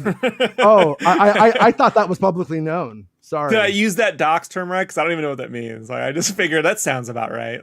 Kinda. Yeah. Yeah. Pretty much. I mean, I'll have to go to Urban Dictionary after the show and look it up. Yeah. Yeah. People take it. People. Yeah. I guess people take it, any kind of outing, as doxing sometimes. But okay. All right. But yeah, I think it's a little different though than like when you like put somebody's phone number out there, or show up at their house, which I've had happen. Oh, and by the way, I'm just letting anybody know that the next time somebody shows up at my house and I open the door, you're going to get punched in the face. Whoa, for real? Someone showed up at your house? Yeah. A really horrible website published my address because they're cool. And they're like, oh, we want to prove this wild theory that we have, that Jason is the one who came up, who harassed Kelly Marie Tran, because I was the most livid about it when it happened. I was like, what a bunch of fucking assholes. And like, I at the time lived in Costa Mesa, and one of the IP addresses was in Santa Ana. Therefore, it must be me. There's like literally like 13 million people who live in Southern California right here or something. And they're like, oh, there you go. There's the connection that we need. Let's post his address to prove it. You were literally like one of the only places that was super supportive of her in that movie when it came out. Yeah, I like 100%. So when it makes me laugh when they come up with that kind of shit, because it's like, how much time do you think I have to do everything? Like in real life, I'm just like, I just want time to write my fucking songs. Like that's what I really want to do. With That's what Ryan Johnson really wants to do. Didn't you know yeah, that? yeah, Like, no, he's but making like movies. I mean, like, no, I mean, at the end of the day, like, I want to sit down with Star Wars buds, talk about Star Wars, and I want to make my music. Everything else is like, stuff like responsibility and stuff like that. It's like, I wish I had that amount of time and to do scooping at the same time when I'm doing it. It's impossible. But yeah, but good work, Kyle. Like, by the way, Dewey Williams says, who's the scooper that hasn't got things right outside of what you told them? It was Not me. gonna, yeah, I'm not gonna give them the benefit. I'm not gonna give them the fucking pleasure of saying my name, even though they can't keep my name out of their mouth. Rob Martinez says, you don't have to explain the difference between you and a clown like Doom Croc. I've been following you for years. You have legit insiders. Doom Croc lies and tells people what they want to hear. I don't watch his show, so I really can't tell you if what he says is on or not. But yeah, but it seems like you guys are not buying into it. Mike Martinez says Mike Zero and Doomclock are both the lowest of low garbage tier clickbaits. Yeah, I'm not a big fan. Like I think that like it's cool when people report scoops because we get the chance to discuss it. It's almost like if we got to piecemeal the movie out, if we got to have an Oprah book club page by page of the film in a way. Like I do appreciate that about that stuff. I don't really like it, and people who want to speculate, like that's cool too. Like use their imagination and look at where the moving parts are. Like that's cool too. But you just don't do it as if it's a real story. So yeah. But so anyways, everyone's saying hi again. So Kyle says, "Hey, making Star Wars. Feel free to take any clips you want to use for the story. Just share the love. Email me if you want to discuss anything. All right, cool, man. I will. Yeah, and whenever you're going to drop something, you don't have to tell me the details of it, but you want to tell me that you are. I will make sure to cover it too, because it's always good to know what's going on. And like sometimes like and every now and then like somebody would have like a scoop who like didn't really pan out to be a scooper or something like that. I wouldn't see it, and then like it would be taken as like gatekeeping or being catty, and it's like I just didn't see it, or whatever. And like if I was gonna make up scoops, Jason, I would Yeah. just do things like porgs are chock full of midi-chlorians. Like you just squeeze Yeah. like Sunny D, Yeah. Oh no, Like, they just got and then you get strung. breaking. Dave Filoni says the Force is like Sunny D, the dark side, purple stuff. Sunny dark side. Yeah, Remember the purple stuff? It's got Sam Jackson on the cover. Yeah. It's the purple stuff. Yeah, when you ring a porg, purple juice comes out. Purple and juice it's comes out. midi-chlorians. Yeah. Mini D's. And now Chewbacca has the Force because he ate one. Wookiees are Force sensitive. That's canon. Now it's canon. I mean, he's talking to trees and all kinds of shit. It's crazy. He's the Brawly. He's Chew Brawly now. Like, Yeah. Yeah. Thrawn Talk says Street Fighter Star Wars Hadouken. I just like that you're saying that. So I get it. You did perfect. All right, cool, man. Yeah. Like I said, like I don't ever want to seem catty because I'm truly not. I love that people like Bespin and LRM are putting stuff out there. Like just to like be like totally upfront. When I started doing scoops specifically, I did not for a second believe I was gonna basically be the only one. I'm not saying I'm the only one who had scoops, like for Force Awakens. I'm not saying that. But I was like, I went to town thinking everybody else was too. It was like I showed up to a party thinking it was going to be a rager, and like I had like 2 kegs and a backpack with stuff I can't even tell you what was in it, and I was like, let's do it, and everyone else was like, oh, we're here. We're adults now, and we're gonna have a barbecue. What are you doing here? You were Seth Green and Can't Hardly Wait. Yeah, I had the goggles on and everything. I was like, no, but it's like it's actually like really nice because when people report spoilers, we got stuff to report. We got stuff to like talk about. And like the chances of it actually being competitive are oftentimes stupid. Like I admitted when I have a big story I want to put out, like I'm excited for it. Like I do want to be the one to put it out. And I do hope I'm the first one. Like I do hope I get to report my scoop. Like who wouldn't feel that way? At the same time, like if like I wasn't chasing down Ezra Bridger stories in this, and then LRM has it and it's there, and now I'm talking about it, that's great because I never would have done it. I never would have went after it, or it would have had to have just landed in my lap. And so it's like that stuff is actually like a huge positive. Like the more that you have to like talk about, and that's what's kind of funny about like when the the Star Wars community that was so eager to find any reason to lynch me for years, it was like, you know how much money I've made, you idiots? Like I was telling Rob the other day, well, a couple of the people I've made more money. I've made them more money doing my stuff than I've ever made doing my stuff. Like it's a funny world in that way. It's a funny world, but yeah, I mean, I'm all about it, and but you will hear otherwise on the internet because that's what they say about stuff. Commander Crib says, "Do you think Mace Windu is alive and is going to return to Mando season 3? If they have any balls at all, he's back." But I'm not. I think it would be. Sorry, I didn't hit my camera. I think it would be completely fair game and fun. And I kind of talked about it on an episode a while ago, but I know it's hard to find, and I'm doing like these almost daily now, so I don't expect you to go find it. But yeah, I think it would be fun, and I think it would be worth it, and it would be good for Boba. Feels like something they'd do for a movie, though. Yeah, but I mean, at the same time, like imagine in Book of Boba, midway through the season, he's solidified his takeover of the Hutt Empire or whatever, and he's just like on a holy tirade, and he's like he's done it, and he feels like actualized. But then he finds out, he hears a rumor that there's a Jedi who is around this age old, dark skinned, he's been damaged, and he looks like, and then he's like, is it Mace Windu? And then he goes out there and he hunts down Mace Windu, and then they have the confirmation with the man who killed his father. Like that's fucking cool. Like I would, You I don't have would, to sell me on it. Just the yeah, question is whether they'll actually do it. I mean, I know Sam yeah, Jackson's probably up for anything, right? yeah, and like the thing about it is like I gotta say though, if they went there, which would be cool if they did, if they do, I don't think it's cool to not have somebody die in it.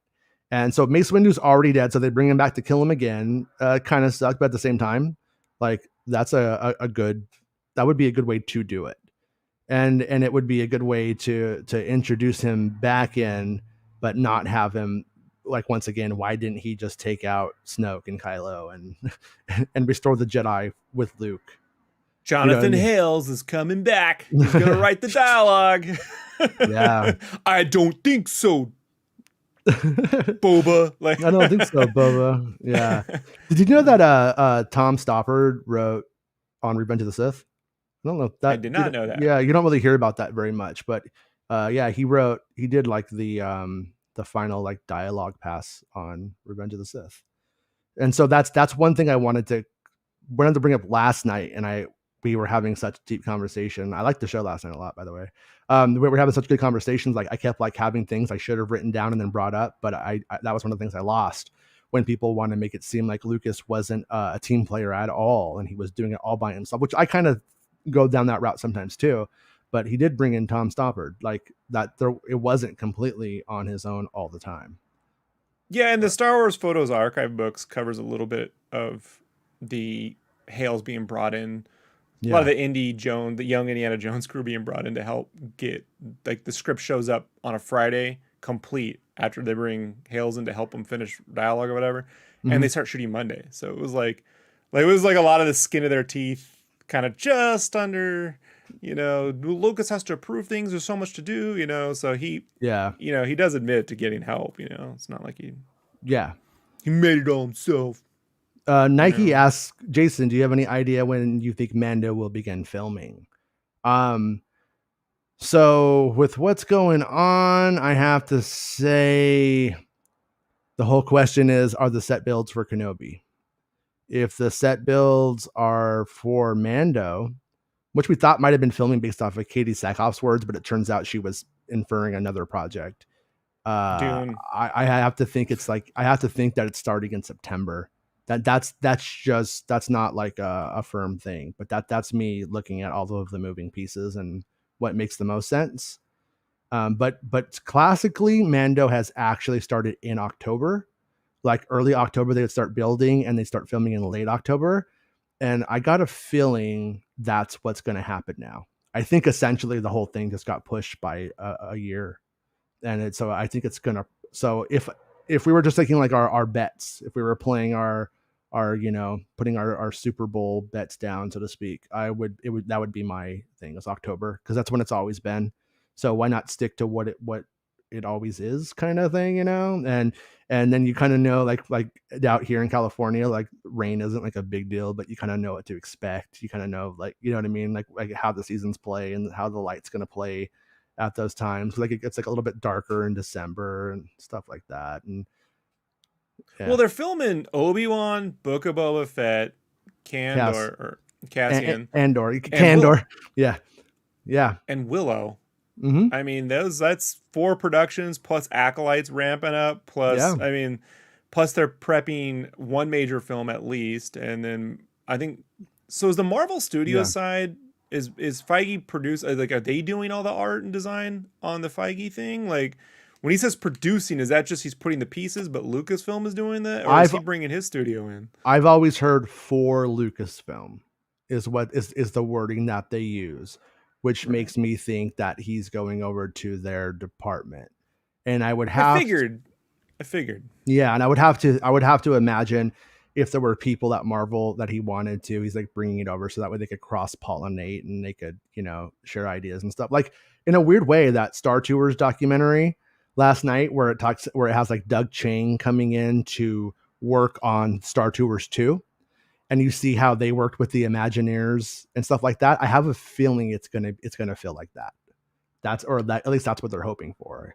And I think that's where it's going. And Feige's a pretty big team player. Lucasfilm is a bunch of employees when you get down to it. So Doug Chiang's on a production, right? Like Doug Chiang is like Obi-Wan, right? Doug Chiang is like the senior dude. He's like he's like I can't remember what his title is now, but it's like overlord of all drawing shit. It's something cool like that. It's on a badge. Yeah. He wears a Nabodian crown now. He's like, I wear the crown.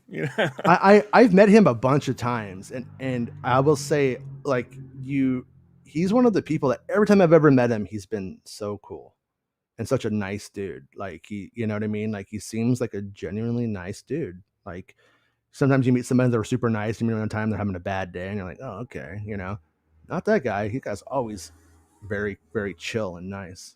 So I love his work on the prequels. Back to the Future too. Yes, brilliant. Yes, on Back to the Future. No, on the prequels. Yeah. No, he designed some of the future cars for Back to the Future though. Yeah, I'm not a big fan of Back to the Future too. You know what? You're in timeout. Rob's in timeout right now. Okay, he's back. He's back. Said it. Oh, okay. So I don't know what Boxing Day is because I'm an American dude, but yeah, they're gonna fight it. They're gonna fight that day. The gloves on. It's that Christmas week in the UK, right? Is that Christmas week? It's like the whole week. Yeah, it's Christmas. It's like they got a whole week out there. Okay. My buddy, he's British, and he was like, we celebrate the whole week. I'm like, now I do too. Like, so like they wear the little crowns and the poppers and stuff. So they party hard for a week, huh? In a Doctor Who-ish party hard way. I mean, I guess a lot of figgy pudding.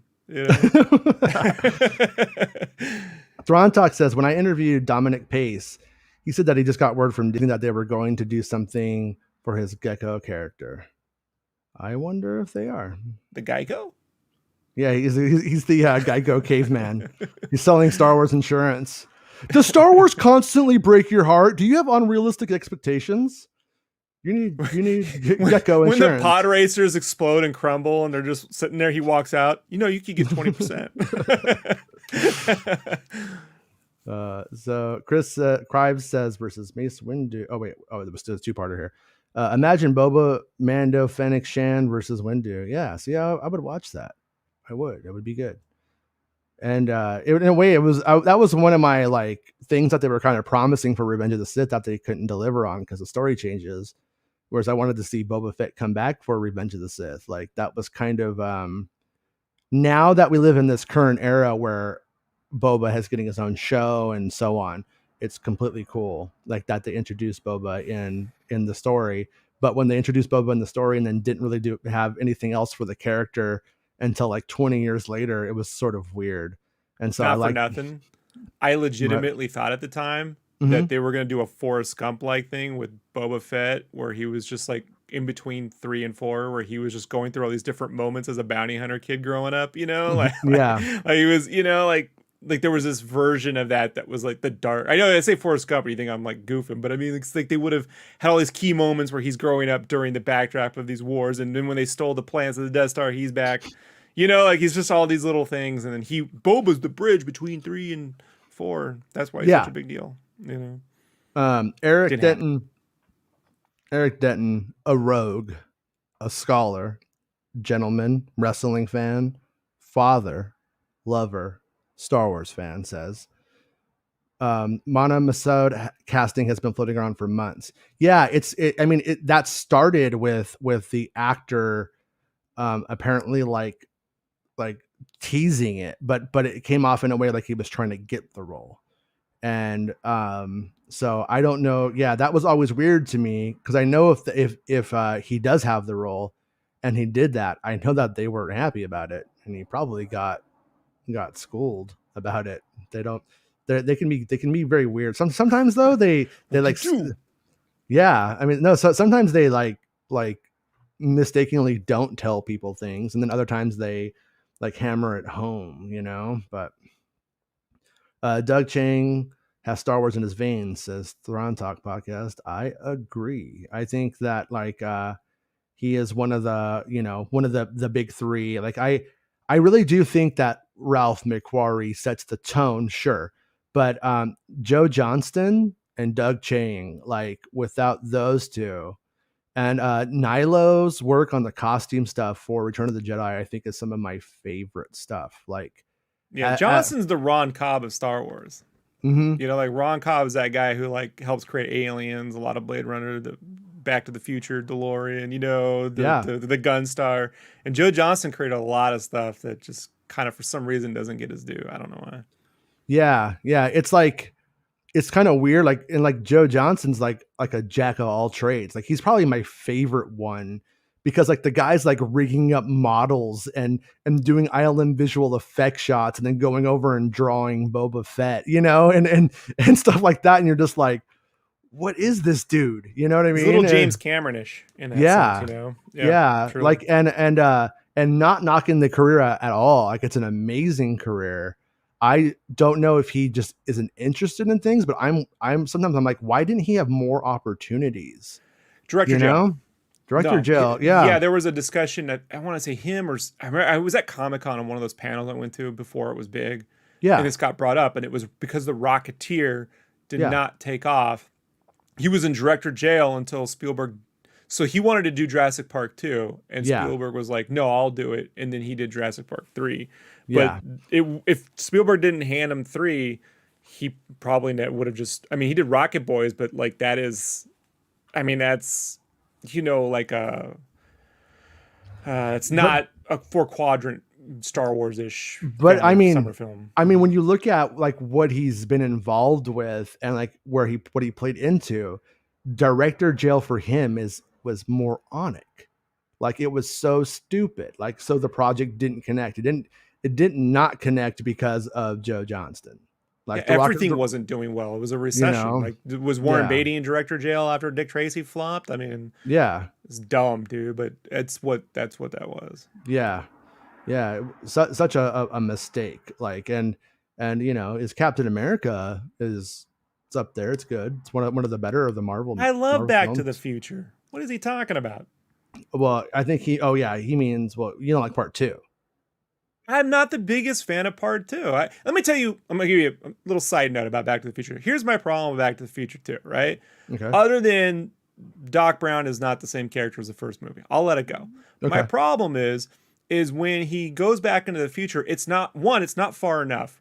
It should have been they make Marty what happened at the first film, he ends up turning into a schlub. He should have been successful, but his kids were the schlubs. So when he goes in the future, his kids could have been in their 50s and Marty could have been the grandfather.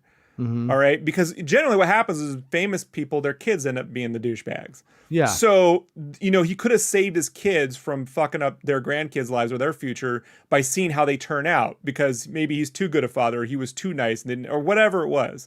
Yeah. That's one. Two, when he goes back in the past, there was an original story plot where Doc Brown's in an asylum and he has to break him out, but it was too long. Mm-hmm. I think the thing is, you come back to the past, they never ever do anything with his uncle Jailbird Joey. If there was a thing where Marty is shut into jail and Joey is the guy that helps him get out or something, like that was such a weird production, Back to the Future 2. They didn't know what they were doing and they didn't want to make 2. Like they wanted to go back to the 60s, but they didn't have, what's his face? George McFly, the actor. Crispin Glover. They didn't have Crispin Glover back. And then they went and made the Crispin Glover mask, and we know how that turned out financially for everyone. So it's fine. It's fine. We watched them recently. I'm like, they're better. I like the ending to part 2 the most, like in the rain and stuff. But at the same time, people complain about the first episode of Loki being like a recap episode. Back to the Future 2 is kind of a recap. Half of the movie takes place in the backdrop of the first one. They do a really interesting job, and I don't like Michael J. Fox playing his kids. Like that whole thing was weird to me. So It made me feel weird. It's just he's very cute. Him and Roger Taylor should have played his daughter, and then I would have been way on board. Is it weird that I want to see Marty McFly's daughter and Roger Taylor from I Want to Break Free make out? Is that weird? No. Okay. We should ship that. I ship this. No. How dare you say what I can't ship on the internet? But it's fine. I'll take Back to the Future 2 over The Matrix 2 any day of the week. It's not even close. Yeah, for me, like the sins of Back to the Future Part 2, like the things that you do mention, are completely, for me, nullified by the fact that like when they go to the future, it's so bitchin'. When they go to the alternate 1985, also bitchin'. And then the ending as a kid, like that was my I am your father moment, so to speak. Like I was like, what the fuck just happened? Like Doc Brown, where is he? And then he comes, the Western Union guy shows up, and I was like, oh, I gotta see this next movie. It's Chiller Theater. What's his face? Monster Chiller Theater. Mm-hmm. I forget his name, the actor. Okay. He's part of the SCTV crew with The guy who delivers the letter. Yeah. You mean? Yeah. He's great. Yeah, he's great. So anyway, so like all of that stuff. But then he lets Marty run back to town. Like he has a car. Like, he just starts running in the rain. I'm like, give him a ride. Like it's a long. We've seen the shot during the day. It's a long way. But Marty couldn't take the hoverboard into the guy's car, so that must have been why. He was just like, he wouldn't have known what it was. He's stupid. Yeah. So, it's a toy from my kid's sister. What, are you weird or something? Why, you like pink toys, huh? And then he would have been like, oh no, man, I ain't no communist. And then they would have just at least that's what I think happened in the 50s. I don't know. Like Indy, I like Ike. Yeah. So that's like part 2 is actually like my favorite one, and that the fact that it today, the splicing stuff I think is a little undervalued with like what we could do on our iPhones now. But at the time when they were doing the splicing stuff and you had the same actor in 2 shots, that was amazing to our primitive analog film minds. It was like that wasn't something that you saw all the time. And it was like so they're like I love part 2, but I will say, on a side note, a friend of mine sent me the USA Today newspaper from Back to the Future Part 2 when it came out, like 2015. Yeah, she sent it to me, and I want to get it framed. But I was I was moving it to keep it safe the other day, and I looked on the back, and on the back it has an article, and it talks about how George McFly's whatever Lovers in Space or whatever this book title was called is being remade as a film. It's being And so rebooted. yeah, it was being rebooted, and it said that, and I was like, oh, so I was like, if Marty lost his job, he's cool. His family's rich, and his dad's about to die, so it's cool. But I'm just not a fan of those like Jewel of the Nile, where they take a setup and then they go, see, they actually really didn't get together, or they all turned out to be douches in the end. Like I'm not a fan of that. So I just think Ghostbusters 2 opening bum you out? I don't like. When as a kid, I was like, I don't like this movie. Yeah. I didn't like it. So I think if it had take place in 2055, and then they had gone back to 1985 and then to 1955, it's just 2015. I just don't think it was. Right. Marty should have been a grandfather. So when he says it's your kids, but it's just one of those things where I'm like, you can't judge it what it isn't. But as a kid, I was like, I liked it way better. Ghostbusters 2 as a movie, I was like, I didn't like it. Really? I don't like it. Yeah. Well, because they, I'd always assumed Dana would have become the next Ghostbuster. Right. And Louis Tully being a Ghostbuster was like, what are they doing? Like, yeah, he's funny, but this is dumb. And then Janine not being into Egon or anything, and and it just, and then at the end the battle is like they hold a baby up to a painting. Like, I can't believe that. Bill Murray said that wasn't the script he signed on to, but who knows if Bill Murray's telling the truth or not. He's like, we had one script, and then when we showed up, they had another, which does happen. It's probably true. I mean, they probably, I wouldn't be from the stories that you hear about Bill Murray, they probably sent them all of them and he didn't get them, and then didn't talk to anybody, and then had no idea or something. You know what I mean? He legitimately thought the Garfield movie was being directed by one of the Coen brothers. Which is why he signed up. I actually like the Bobby Brown song though. Is that too hot to handle, too cold to hold? Cold. You call the Ghostbusters in the air control. Yeah, that's great. I also like the Run DMC song too. Yeah, something strange going on. Something's up. And the Scoleri brothers, the ones that they electrocuted, are the best parts of that film. Yeah, did you ever hear that was really like Reitman's guys who robbed Reitman's store, like his father's store when he was a kid? No, really. The Scoleri brothers like robbed his family store, and so he made them. Yeah, it was like a real thing. I see. Like I don't know. Like, I love Ghostbusters 2. I concede its flaws, like they are there, but it's always a movie that when I watch it again, I'm like, it's not as bad as everyone says. It's not as bad as I thought, or as bad as I remember, or whatever, And so, Operation Spider did a I don't know if you call it a super chat or whatever it is, but thank you, dude. Like, appreciate it, Mr. Spider. So I appreciate the support on the channel. Is Mina Ezra and Lars Mikkelsen Thrawn?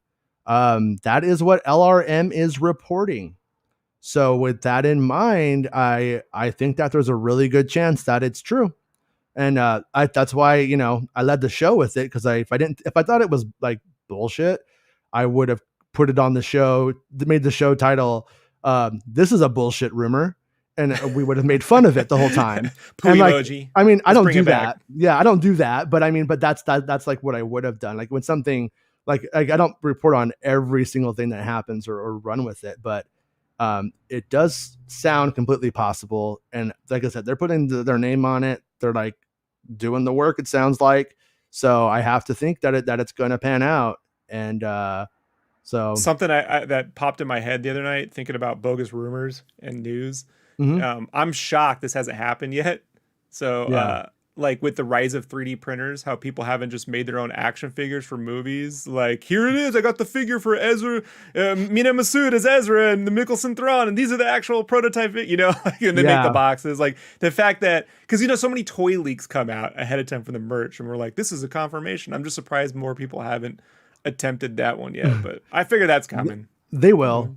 They will. I also kind of think that, or I should say, I wonder if these roles are big. Like, are these roles like going to be like almost like reference roles where they're like, oh, there they are.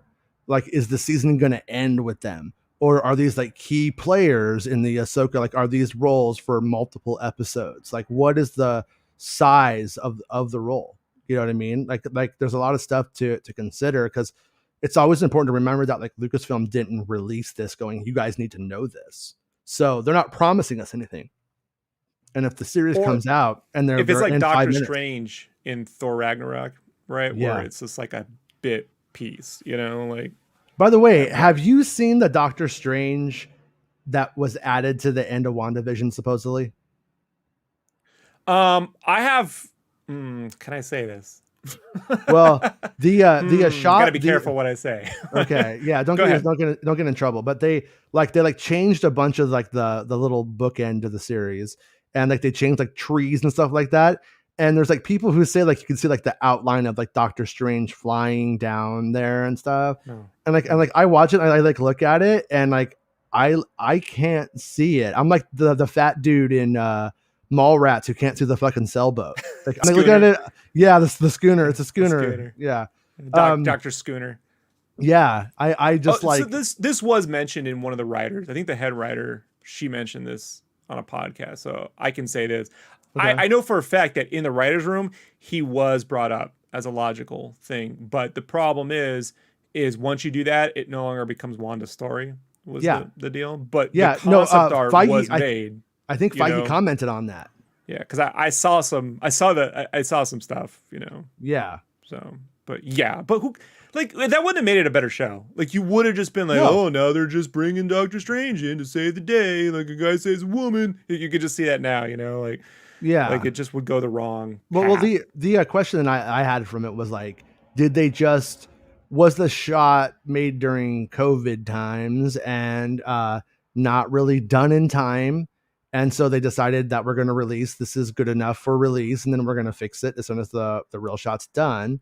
But is that smudge? I don't know if that smudge is Doctor Strange, man. That's like such a. But this is the thing that it's like contrarians have been saying this forever when it comes to comic books and or Marvel films or anything. Well, if this happened in the X-Men, why didn't Spider-Man show up and stop it? And then if in a movie, if a character does show up and help out, then they're gonna be like, they need all these extra characters. Why can't a movie just have its own character in it? You know, like, it's like, whichever one you do, the contrarians are going to come out and complain about the opposite. So you just got to go with what is good for the story. They got a whole movie called Doctor Strange in it where he's going to be dealing with this stuff. And the one thing I've learned with Feige and them so far is they're in no hurry to jump to that part. Like, we're going to set things up and follow through on it. Yeah. You know, like, yeah. They don't rush into the next thing necessarily either every time. yeah. But here's the big question, and it's do you want to become famous? Do you want to buy followers, primes, and viewers? I mean, yeah, like big followers. What are we talking here? I mean, what are we're talking like like $16? What are we talking like? How many subbies I get? Yeah, how and what kind of fame are we talking? Like, am I going to be real happy about this fame, or is it going to be like a real hard fame? But every day Emilio Estevez shows up from there and saying, make you famous. And I'm always like, no. But anyways. Billy, get your guns. I wonder if I'm the only person who ever goes like, hey, I'll put this up.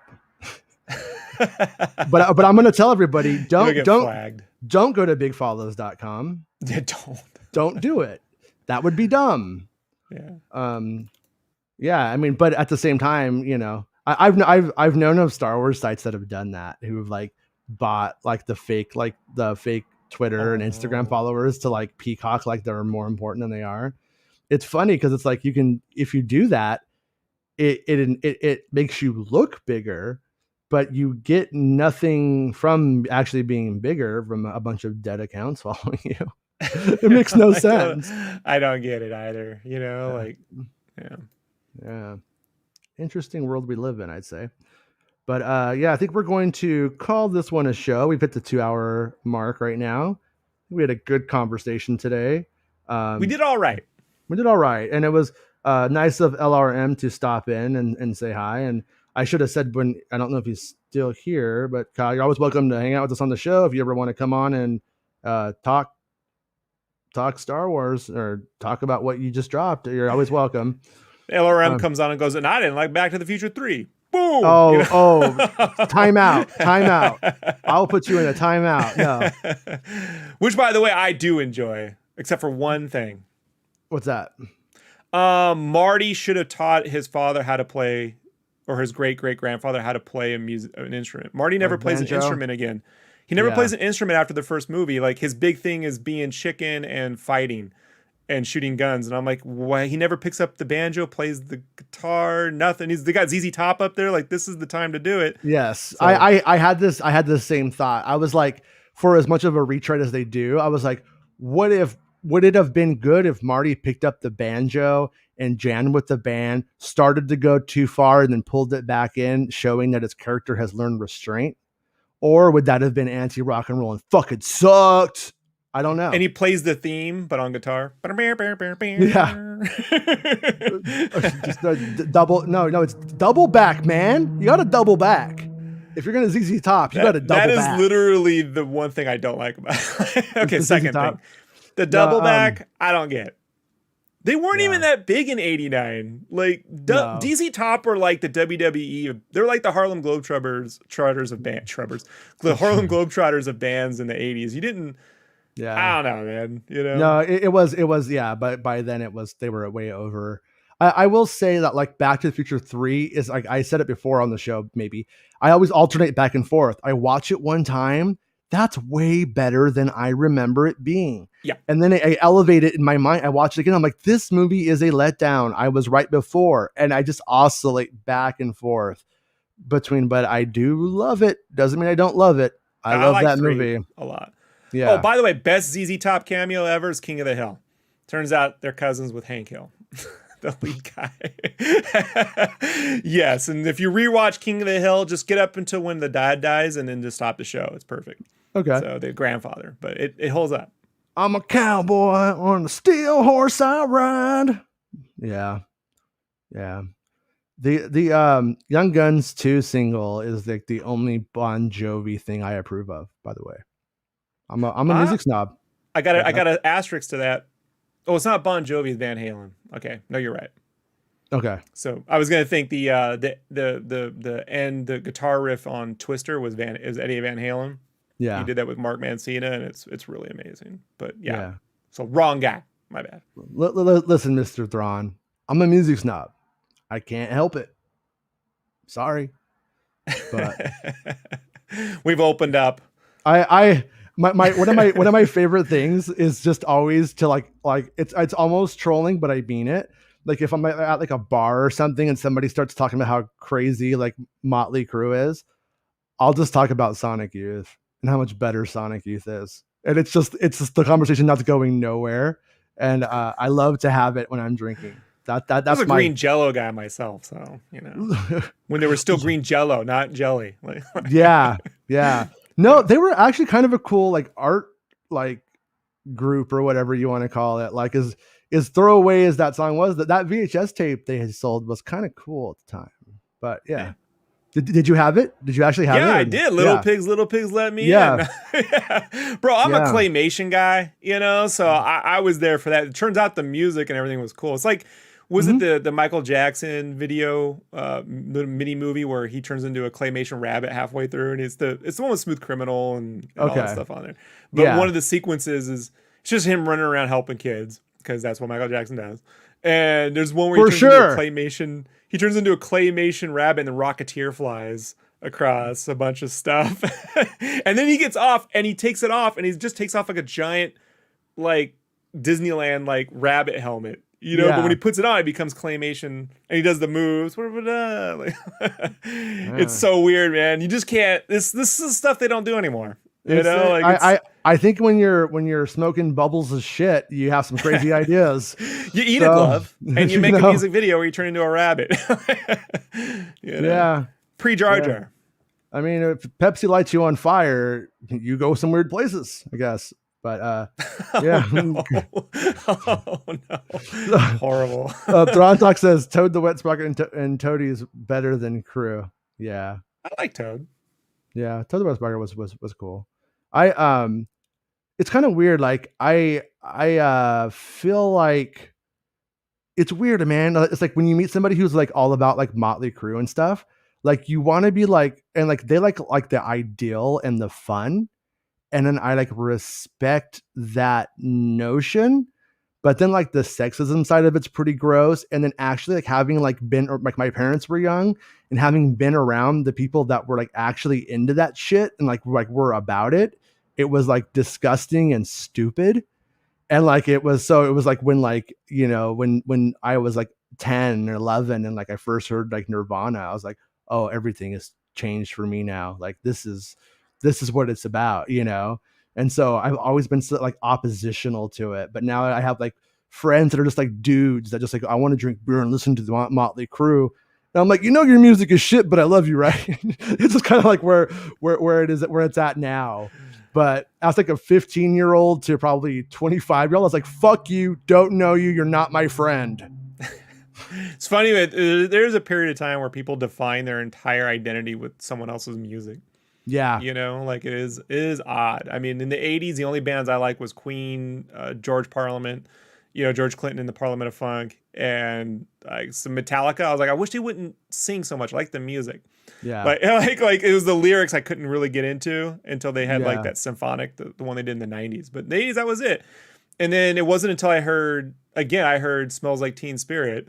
You know, it was right around the time Street Fighter 2 Championship Edition came out. And so like I used to go play Street Fighter 2 Championship and listen to Nirvana. And I'm like, I like this. I don't know what this is. I don't know why I like it, but I like it. You know, and I got into Temple of the Dog and STP and, you know, the first two albums and all that stuff. And it was over by 98. It's Limp Bizkit and, you know, Kid Rock shows up and it just goes weird. So. And yeah, the important thing, I think the important takeaway about the end of this conversation that we're having on a Star Wars show for some reason is that